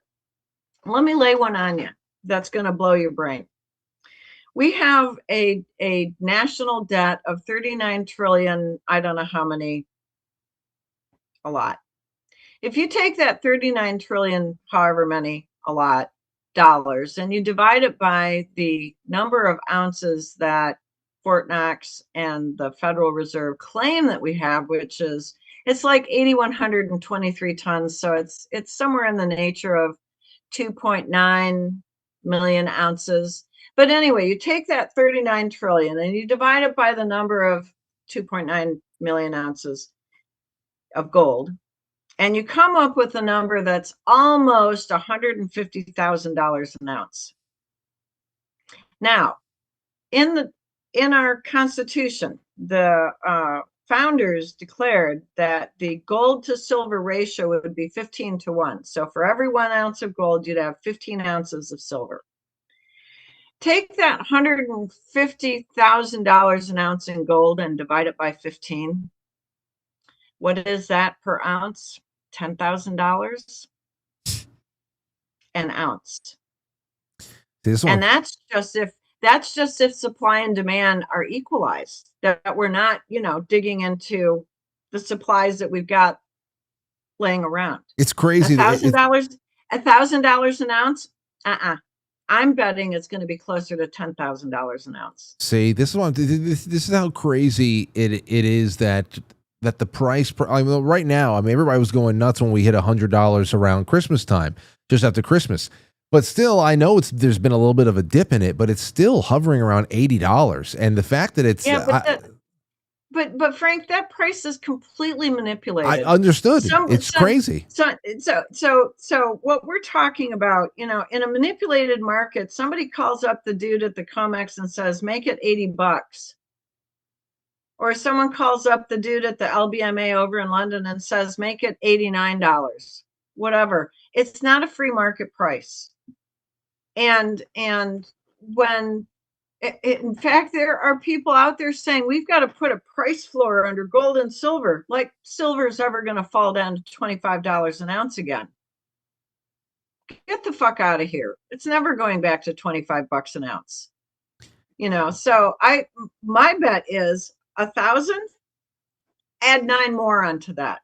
Well, that's just if all things were equal in the world as it is right now. But again, I'm talking about the new world we're going into that is going to be largely powered and computed by things that are called colloquially artificially intelligent. And what I've been reading on like Wall Street Silver and other places like this, AI data centers, silver usage. I wanted to look into this here. I just here's the one right here. Current industry estimates. This is just on the Silver Degenerate Club over on Reddit, but I have others here from Bullion Exchange as far as outlooks on what data centers are going to require. And I know that you've seen this, the data center wars that are popping up all over the place. Everywhere. All over the place. And I know some of those war battles are going to be won, some are going to be lost, but it's overall we're talking about just this is the future now. A large hyperscale data center, they can require, what I'm reading all over the place, is a small edge AI data center might contain roughly 100 to 500 kilograms of silver, a mid-size about 1 to 3 metric tons. A large hyperscale AI data center can contain 10 to 25 metric tons of silver. That's about. I hope they have good security. We're talking about it's in everything from the circuit boards to so we're talking about it's just. So I was thinking about this with these data centers popping up all over the world and how silver is so important to their physical construction. I'm like, how the hell does this not push the price of an ounce over $1,000 in and of itself? I just got done saying it's $10,000 an ounce, right? So then 20,000. 20,000. Let's go more. Do I hear 40? Well, I want you to consider something about these data centers. My husband had a swag a stupid wild ass guess. He said, you know what? I wonder if these data centers are going to walk hand in hand with our new financial system. I mean, you can't, because our new financial system, you can't run it out of just, you got to have data centers everywhere, because that new financial system is going to need that kind of computing power. And I sort of sat back and I went, I don't know, but that's a really good question. $10,000 an ounce, Frank. Go buy you some silver while it's cheap. Oh, listen, I have one piece that I have set aside for the day that we get to $5,000 an ounce. Just one piece. Everything, it's just, I'm telling you, I've done enough stacking. I have it buried in locations all over the country, and I have a little bit of I have a plan.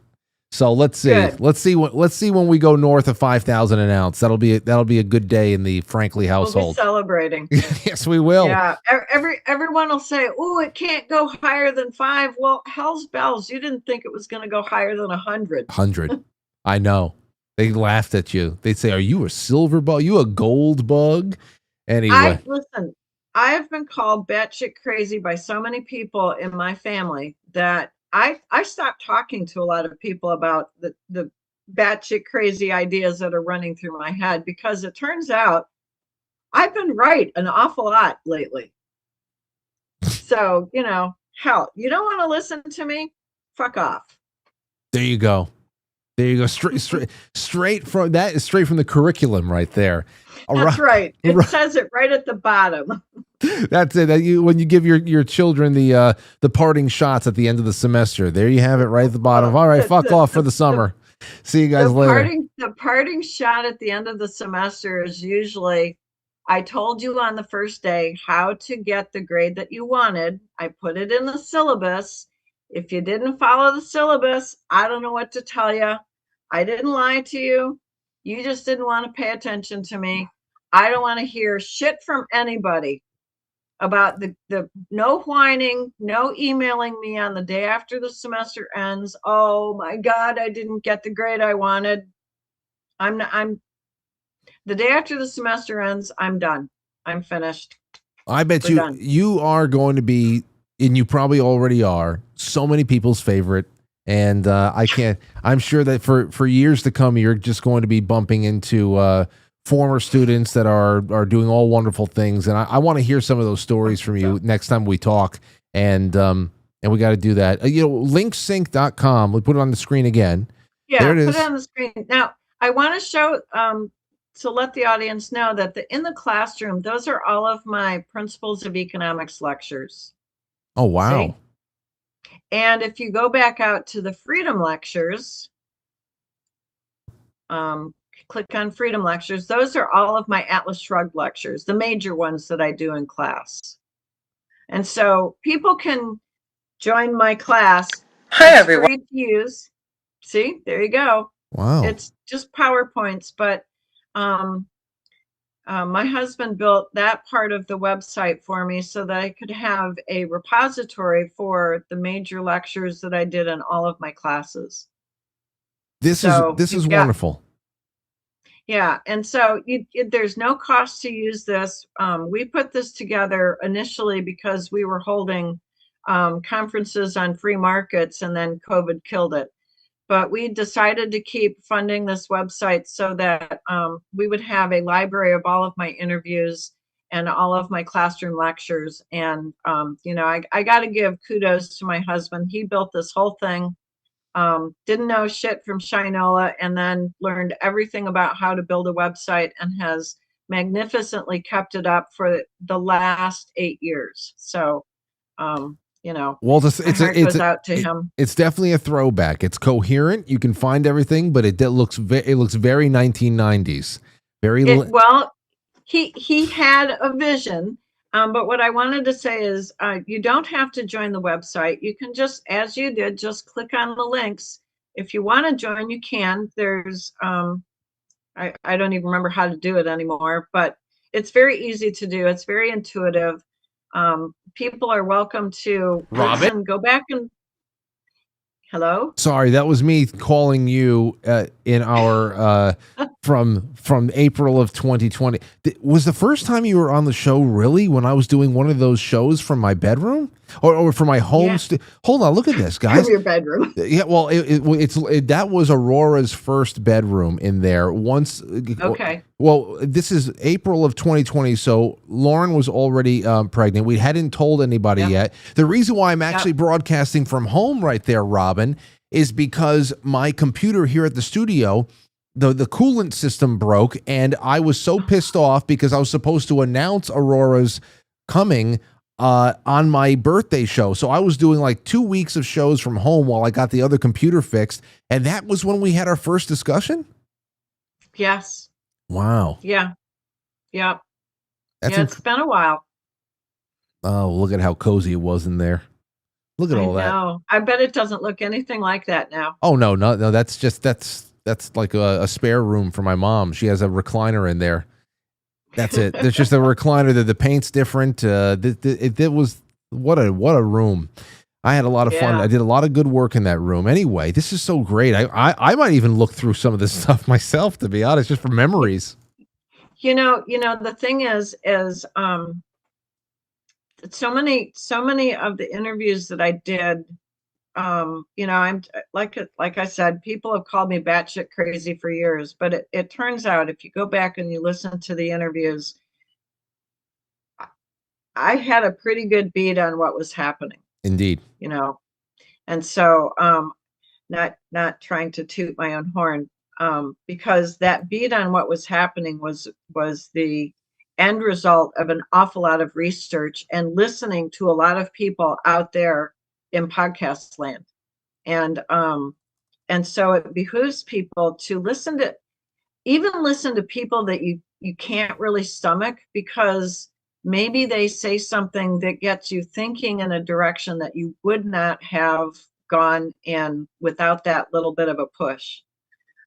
Because this whole idea behind all of us getting to a point where we can come together and realize that we have been lied to for decades and decades, and be able to go forward and make a world that is good for all of us in our own communities, in our own states, in our own countries.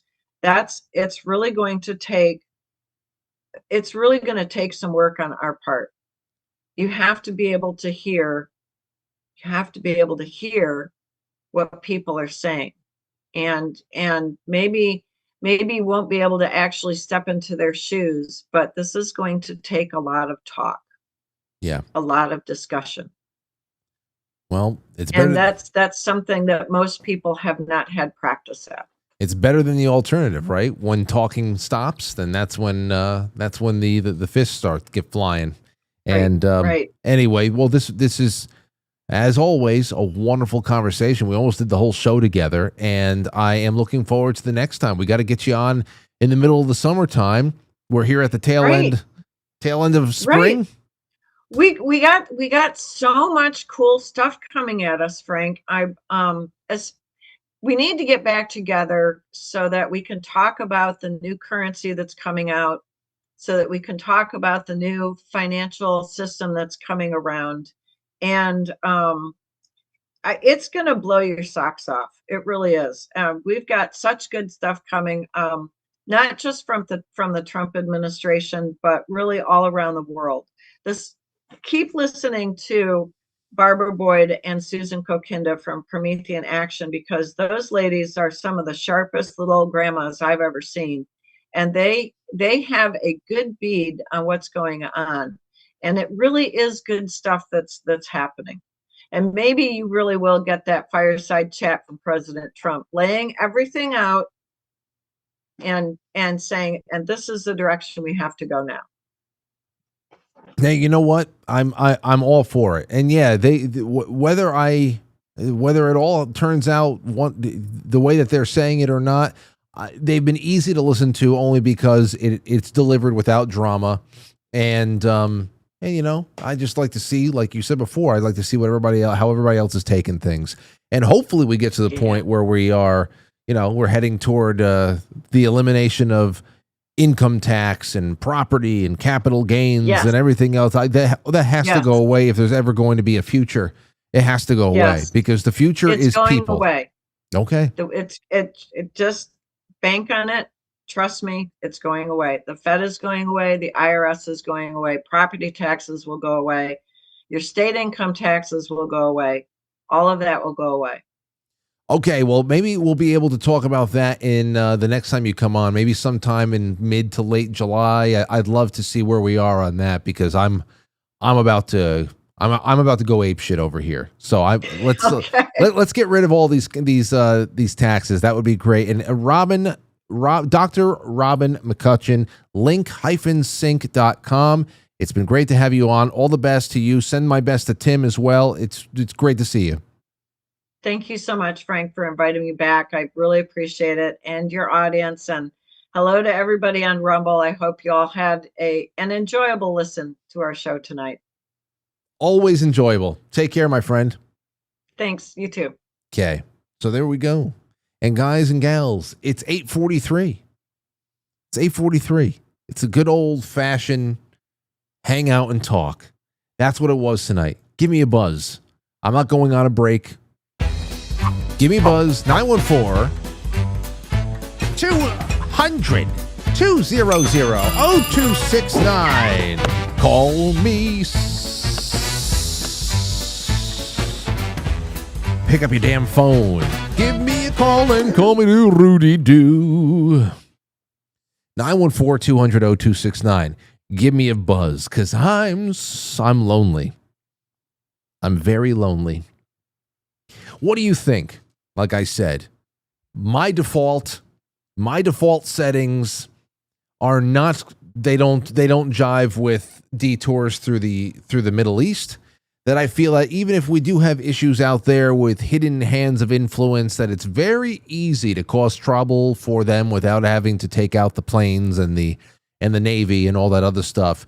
We can just simply, I would start by reclaiming financial sovereignty here at home and keep doing things like destroying the life force that, or cutting off the life force that would flow into places like USAID or anywhere else, and retool your trade agreements. And if you know where the problems are, try to take it out without having to drop bombs again.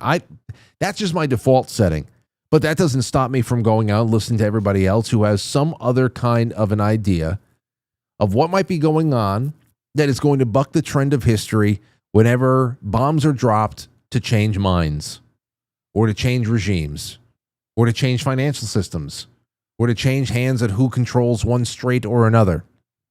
So I try to keep my mind open, even though my default settings are skeptical at best. Anyway, what do you guys think? Give me a buzz. It'd be great to hear from you. You could silver and AI, that whole marriage between the two. What do you think about that? And so much more. I'm going to get to your super chats because remember, I'm giving away this copper round. Which one is this one? This is the Jersey Devil and a gram of silver. So you go do the math on that. If silver is going to be $10,000 an ounce plus, what's this gram going to be worth? Don't ask me to do the math. I don't know. And then, of course, you're getting a Polaroid. There I am. Scrooge McDuck. And then the second place prize tonight, these are all repurposed prizes because sometimes people don't claim them, is another round. This is the Abominable Snowman and a picture of Jay and Sal fighting fist fight across the street, across the room. So let's see who's in it. That is on YouTube, Rumble, the Gold Pills, and quite frankly, superchat.com. I've already transferred all the names into the namepicker.net. We'll do that in a second. Genie Yankee fan, who's already in. I have everybody updated over here. You have about 8 minutes to put in something else. Let me take a call. 253, you're on the air. Go ahead. Hey, hold on, Frank. Hold on. Okay. Hey, what's going on, Frank? How you doing, man? I'm doing all right. Who's this? This is Neil from Seattle. Neil. I feel like you've called in before, but it's been a while. I've called in a couple times, man, but yeah, it's been a while. Okay. It's been about a year or so. Good to hear from you. I was just calling, man, because I was just shocked nobody's calling in. I just turned it on because I got home from work and heard you telling people to call in, and I was like, what the hell? My guy needs a phone call. He did. Your guy did need a phone call. But I caught that lady talking about the silver and all that, man. That got me crazy interested on buying silver now, so I might have to scramble and get something going. Well, yeah, listen, I have to imagine that there's going to be a lot that happens along the way. I mean, we're only at $78 an ounce, which would be, if you told anybody a year and a half ago it's going to be nearly $80 an ounce, they'd call you nuts, like she said. Right. But to go there, who knows where it happens. But the reason why I wanted to bring it up is because what is very prevalent in the media right now are these fights over jurisdiction and over, the rights for these big data centers to be built on one plot of land or another. And when I found out how much physical silver is needed to make all of these data centers actually run just from a conductive standpoint, I said, holy shit. I mean, that's when you're talking about metric tons per data center, that's gotta, bring things up a notch, no? Anyway, so yeah. 100%. And my brother Phil, he was telling me that I think it was JP Morgan or whoever it was, they bought a bunch of silver recently in the past couple of years, and he was telling me there's a reason behind it and who knows what, but he was telling, like, he put me on your show a couple of years ago, and he sends me silver here and there for my kids and stuff like that, but I haven't really gotten any. And then hearing this little lady go crazy tonight, I'm just like, man, I gotta figure this out. It's a little, a little there, a little here. I appreciate the call, Neil. Exactly. All right, buddy. Thank you for saving your boy. Called in and saved me a little bit. Yeah, you can. I had a friend of mine, Michael Holden, in the chat room out there. He sent me that roll of silver quarters that I was giving out. He got in touch with me. He said, hey, man, I'm sending you another roll of silver quarters to start giving out on the show again. This time it's going to be just used, I guess, like constitutional coins and all that. So I guess it would be considered junk silver, but that's the best kind. I love that. That's like time travel silver is what I call it. I like imagining all the places, all the years that it took to get to you. So I'm going to be giving those out. But remember, you go to quitefrankly.gold. Tony Arterburn, who's going to be coming on the B-sides again, maybe in about a week or so, to talk about that very same thing, silver in AI. I wanted to ask him about that particularly. You go to quitefrankly.gold. It doesn't matter how small amount of silver you get. If you use promo code Frankly, Tony's going to give you free physical silver on top of it, even if it's just a couple of Mercury Head dimes. So quitefrankly.gold, It was everybody had a lot of FOMO over the holidays. They're like, I got to get silver. And then all of a sudden it went from 120 down to about 80 and everybody's like selling it off. Like, no, the world is changing, my friend. You're going to sell this? The hell do you think this is? You sit on this. You sit on it. 289, you're on the air. Go ahead. 289, you there? Hey, Frank. Hey, who's this? Hey, it's Dragon Stage. How you doing, buddy? Oh, Dragon Stage. I was just about to get to your super chat over here. Go ahead. I'm really sorry, man. I called like 4 times in a row trying to get in here. But I just wanted to congratulate you on your new baby coming because, man, Frank, you're the guy that you should be having children. Like, you should be having more children. You got to have like 3 more babies after this one. All right, listen, calm down, because I'll tell you something. Lauren and I think we were praying that we would have had maybe a few more since Aurora, but this is the timeline we've been put on. We didn't expect to have a 6-year gap in between children. Trust me. So now, man. We're just you guys are so lucky. You're so blessed. Aurora is so blessed. Like, that's amazing. You guys are building a beautiful family. I'm so happy for you guys. I think it's amazing. And I just wanted to thank you for your show tonight because I think Robin is really great. I think a lot of the guests you have on are really great. Like, you have some great regulars on your show, and this is a really good forum for people. This is helping to expand people's minds, and you're doing a really good thing here by getting this information out and sharing information with people. Frank, don't ever not believe in what you're doing, because what you're doing is really great, man. I really, really appreciate what you're doing. You got me through a lot of hard times in my life, and I really appreciate what you're doing. Well, thank you, Dragon. I won't be stopping again. Like this is a vocation of mine as well. So as long as I have breath in my lungs, I intend to be here, and I hanging out with people like you. And I just hope that I can continue to create that cozy environment for us to chill out and have fun, do some serious stuff, learn something. Fuck yeah. Yeah, that'll be. Yeah. Just stick with me, man. Stick with me. Yeah, bro. I'm with you, man. I'm with you. Okay. My band just recorded an album. I just got a vinyl record. The Sex Switch is my band, and we just recorded a record. We got it pressed on vinyl, and now I've got like all these records that I have to sell. So we have a. You said your wait. Hold on. Wait. You said your band's name is Sex Witch? Yeah, I'm gonna send you one, man. I'm gonna send you a record so you can play it, so you can listen to it. It's really good. I've got classic rock. I got a record player over here at the studio. We can, so please, by all means, right outside the door.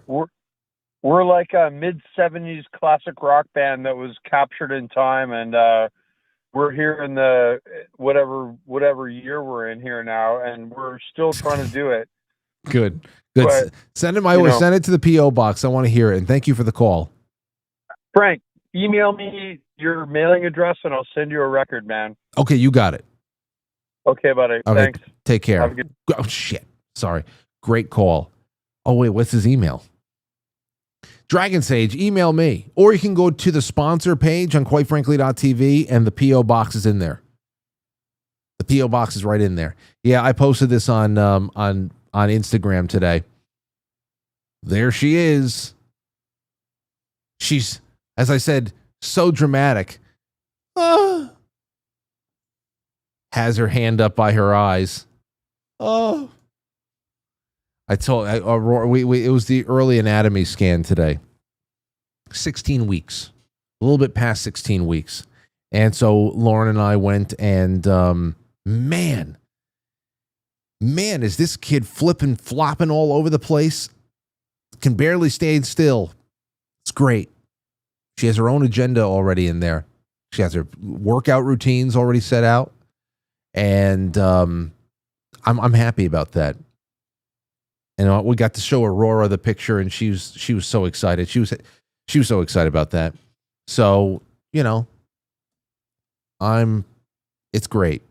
Well, there's something else that happened. What the hell was it? I'm trying to think. Oh, man, I had something I want to tell you guys. I feel like it's at the tip of my tongue, but I'm forgetting it. So to hell, we're moving on. Oh, wait, one more call, then I have to do these super chats. 819, you're on the air. You there? Sorry. 819? That bounced away. I clicked it too late. Let's do it again. 937, you're on the air. Go ahead.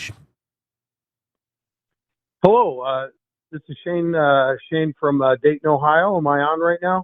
Yes, you are, Shane. I was gonna wait until you doxed yourself before I saw Shane. Saw Shane pop up on the thing there. So go ahead. Oh, well, thank you so much for your time. I just want to be real brief here. I really appreciate the.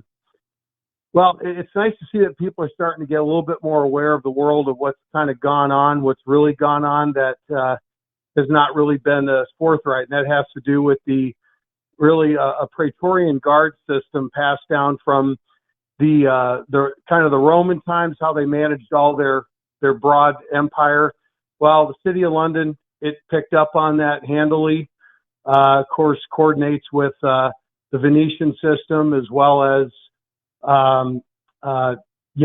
which kind of touches on some sensitive stuff, but of course, all the West Davos, the rest of the European crowd, those are old bloodlines of Europe, and they've never stopped tariffing us since the end of World War II. They watched us collapse our first Bretton Woods, and then we, in '71, we went off the gold standard, went on the petrodollar, and on so forth. Here we are 50 years later, and this is some pretty dicey stuff. What I believe Trump is, and what they're trying to do with Scott Bessent, and of course the Treasury Secretary, and then the new Fed chair.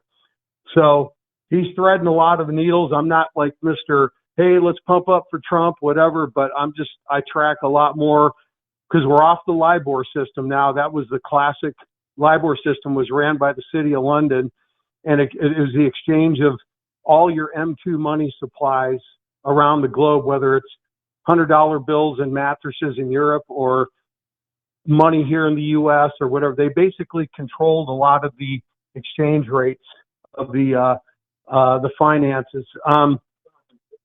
Amy told me to bring up Robin. Amy's my wife. Okay. Yeah, the lady that was just on. Okay. Yeah. Okay. Robin was just on. Yes.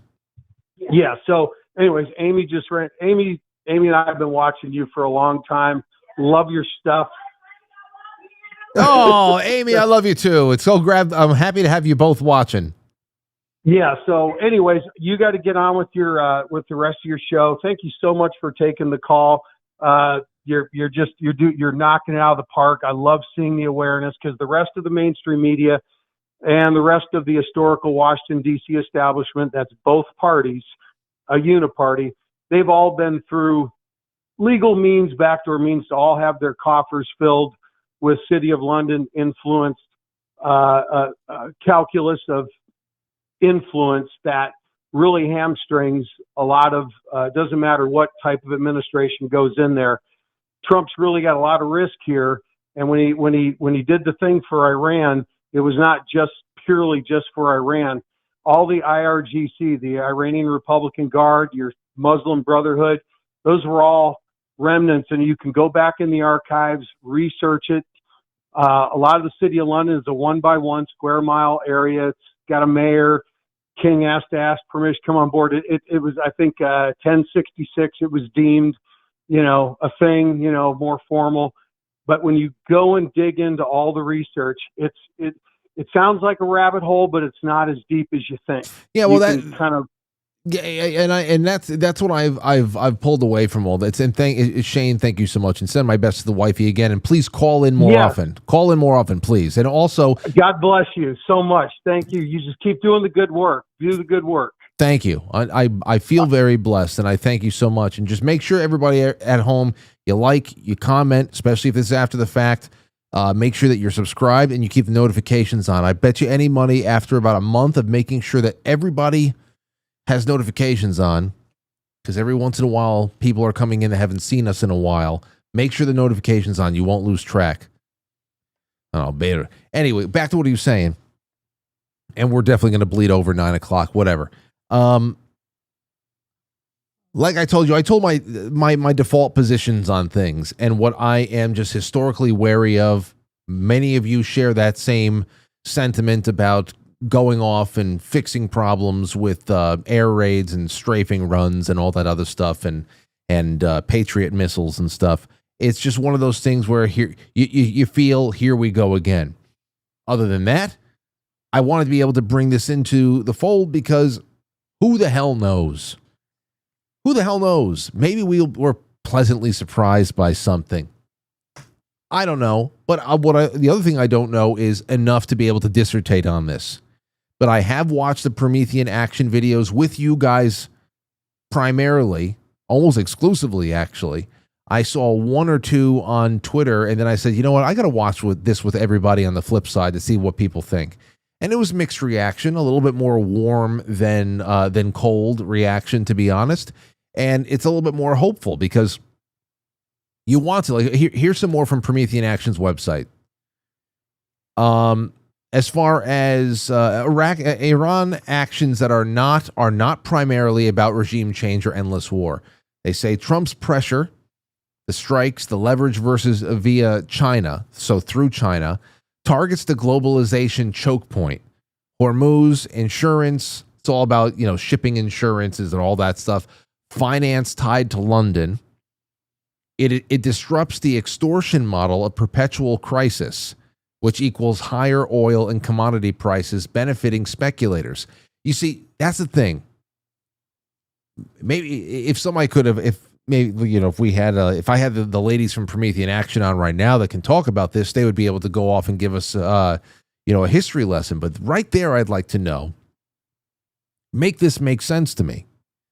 If we want to really screw up the world order with, manufactured crises equals higher oil and commodity prices and all that stuff, why aren't we just completely unleashing our own supplies of oil? We've got centuries worth of oil. Centuries. We have enough to disrupt the entire world supply. We at least have enough to make gas and energy needs in this country so cheap that whatever the hell the city of London or anybody else wants to do elsewhere, you would think that would be like a go ahead, play your fucking games. We don't care.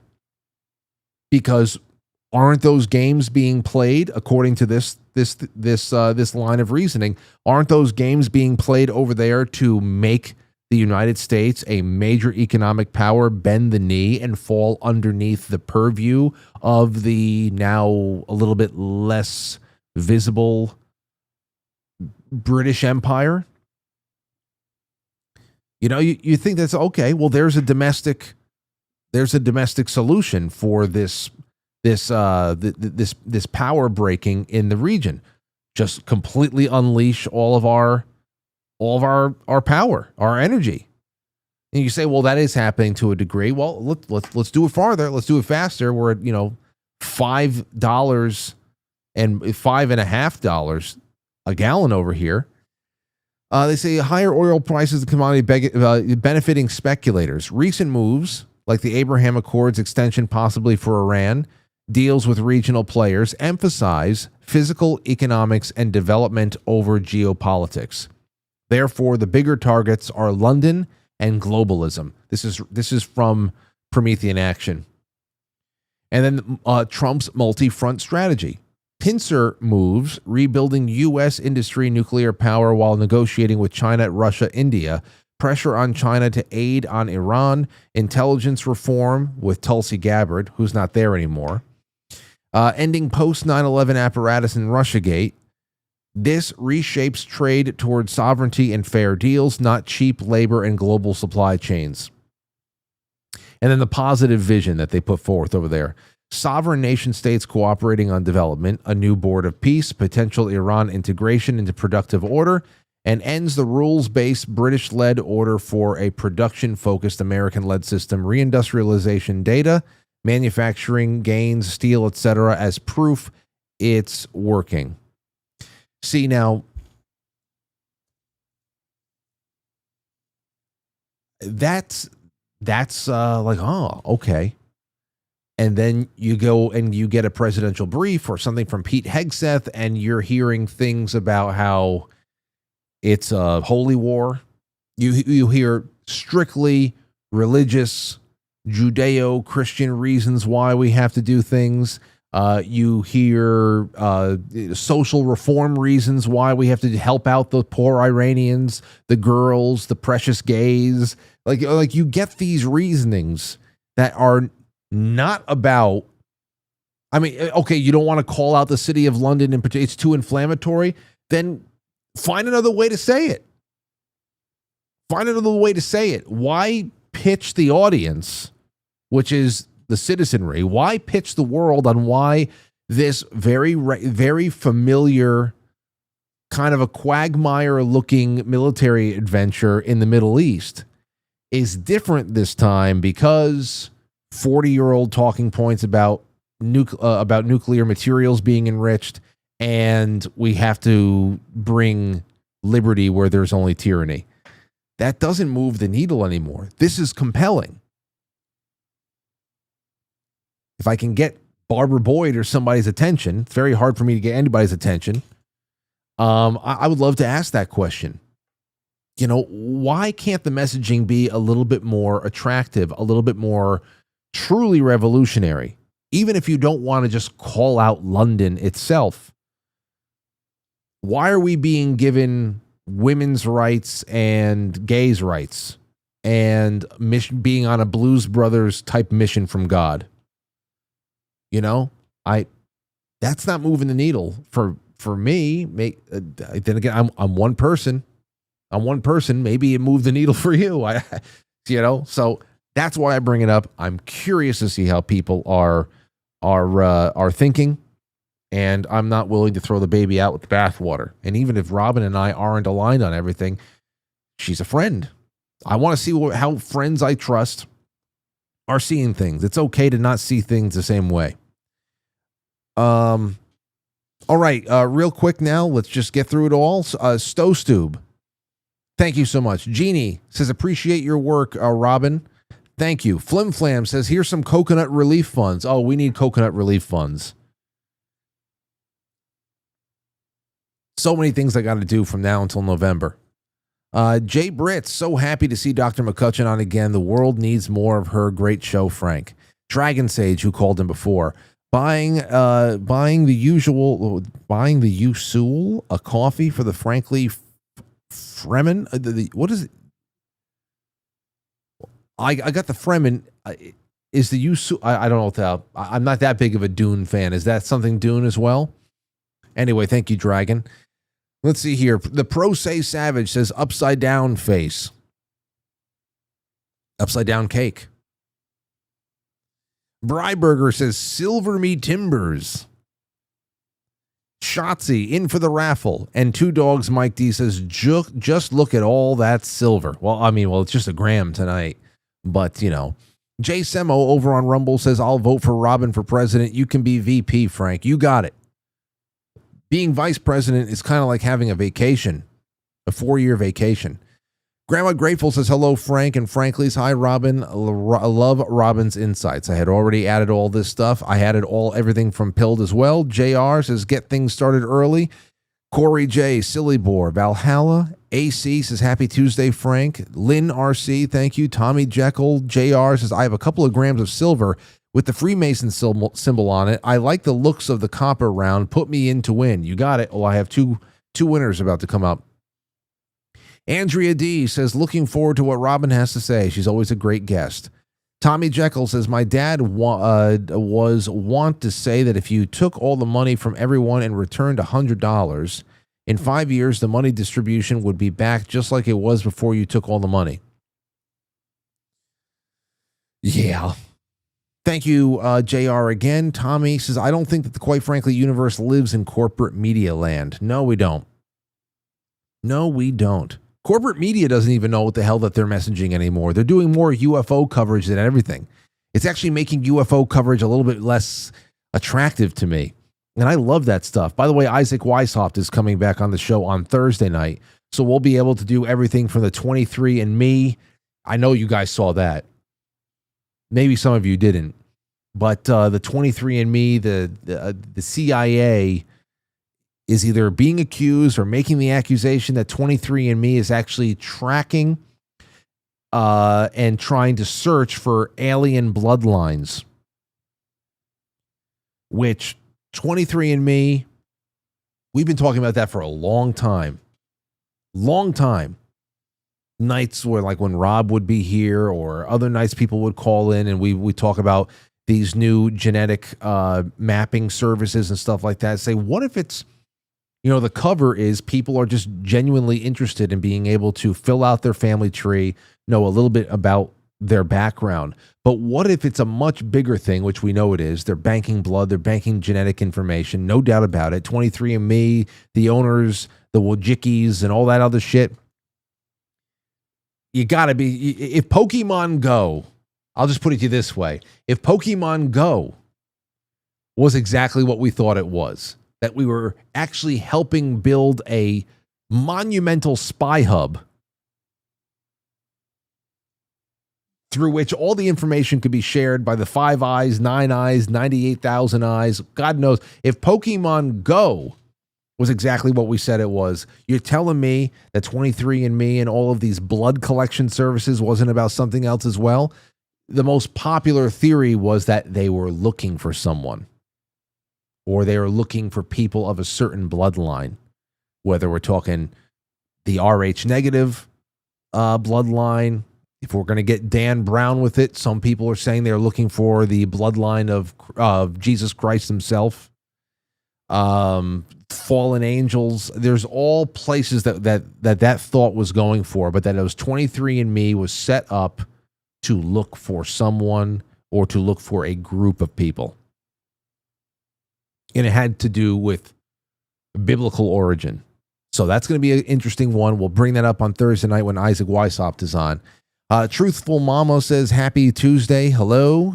Meek Easy, hello. Friendly reminder, you want to do something with Calvin Coolidge 150th anniversary speech. I can't wait. Yes, Meek Easy, do me a favor. Actually, just send this to me. Send that to me. Hold on, I'm just going to, fuck it, I'll just send it to myself. Give me a second. We'll do the winners right now. Send it to you. Good. I definitely want to do that. Amethyst Cat, JR, NX17, always a fantastic time with the professor. Thank you, Robin and Frank. Amethyst Cat, again, JR says, I traded 4 grams of honey oil for 4 1-ounce silver coins about 7 years ago. That was a steal. Rev says, Frank, our refineries aren't configured for our own domestic oil viscosity supply. The retrofitting would take months and money. Well, hopefully that's underway. I believe those reasons were chosen for MSM narrative counterpoints for what it's worth. Let me get Rev in there twice and Delona. Rev. There you go. Okay, we're almost there, guys. Delona and Amethyst Cat. Let me get you. Okay. All right, let's see. Who's the winners? Who are the winners? Let's go. The winner of the second place prize, which is the round, this is the Abominable Snowman and the Polaroid of Jay and Sal squaring up from across the room. It looks clearer when you have it in person. The winner is Lynn RC. Lynn, get in touch with me. Lynn, contact me, Frank at quitefrankly.tv. I'll send this out to you. Hopefully tomorrow. Now the one who gets a picture gets the Jersey Devil. This is a copper round. Copper is actually raising in value as well. So you get a copper round there. You get the smallest piece of silver I've ever had in my life. A gram, an Indian head gram of silver, and a picture of me holding the copper round up to my eye like I am. Oh, wait, which eye is that? That's the right eye. I didn't cover the left eye. There's no Illuminati shit in there. You're like, oh, you saw that? Symbology. He did symbology. Somebody, it's like, was it the left eye? I know symbolism. I study symbology. Okay, so who wins this one? Let's see. And JR. JR at the lake. Well, you know what? He was very active tonight. Good for you. Good for everybody. Thank you so much for supporting me. Send me an email. Get me your stuff. And remember, even if you didn't win tonight, you're now in the running for the giveaway on Thursday, which I'm going to put chocolate in there and a few other things. Don't worry about it. We got you. And I'll tell you about that tomorrow. All right, guys and gals. See you soon. Head over to the flip side. We have a couple minutes left before all these lights go off. All right. Take care. Thank you so much. I tried. I'll catch you on the flip side. Oh. Everybody, thank you. Welcome and goodbye. Quite Frankly is filmed before a live studio audience, and now our super chatters starring Stowstube, Genie Yankee Fan, Flim Flam Man, Jay Britz, Dragon Sage, The Pro Say Savage, Bri Burger, Shotzi, and Two Dogs Mike D. Thank you to Jay Semo and Grandma Grateful and all of our wonderful friends on Pilled. Hey, guess what? If you go to ketobrains.com and make any kind of a purchase, it's the last couple of days before we give away another $600 worth of products. Just use promo code MAY for 15% off. And just to get the greatest nootropic creamer, the creamiest, most amazing tasting, brain infusing, beautiful, just go get it. Ketobrains.com. The link is in the description. Get in on that too, my friends. And I'll see you guys tomorrow. Good night.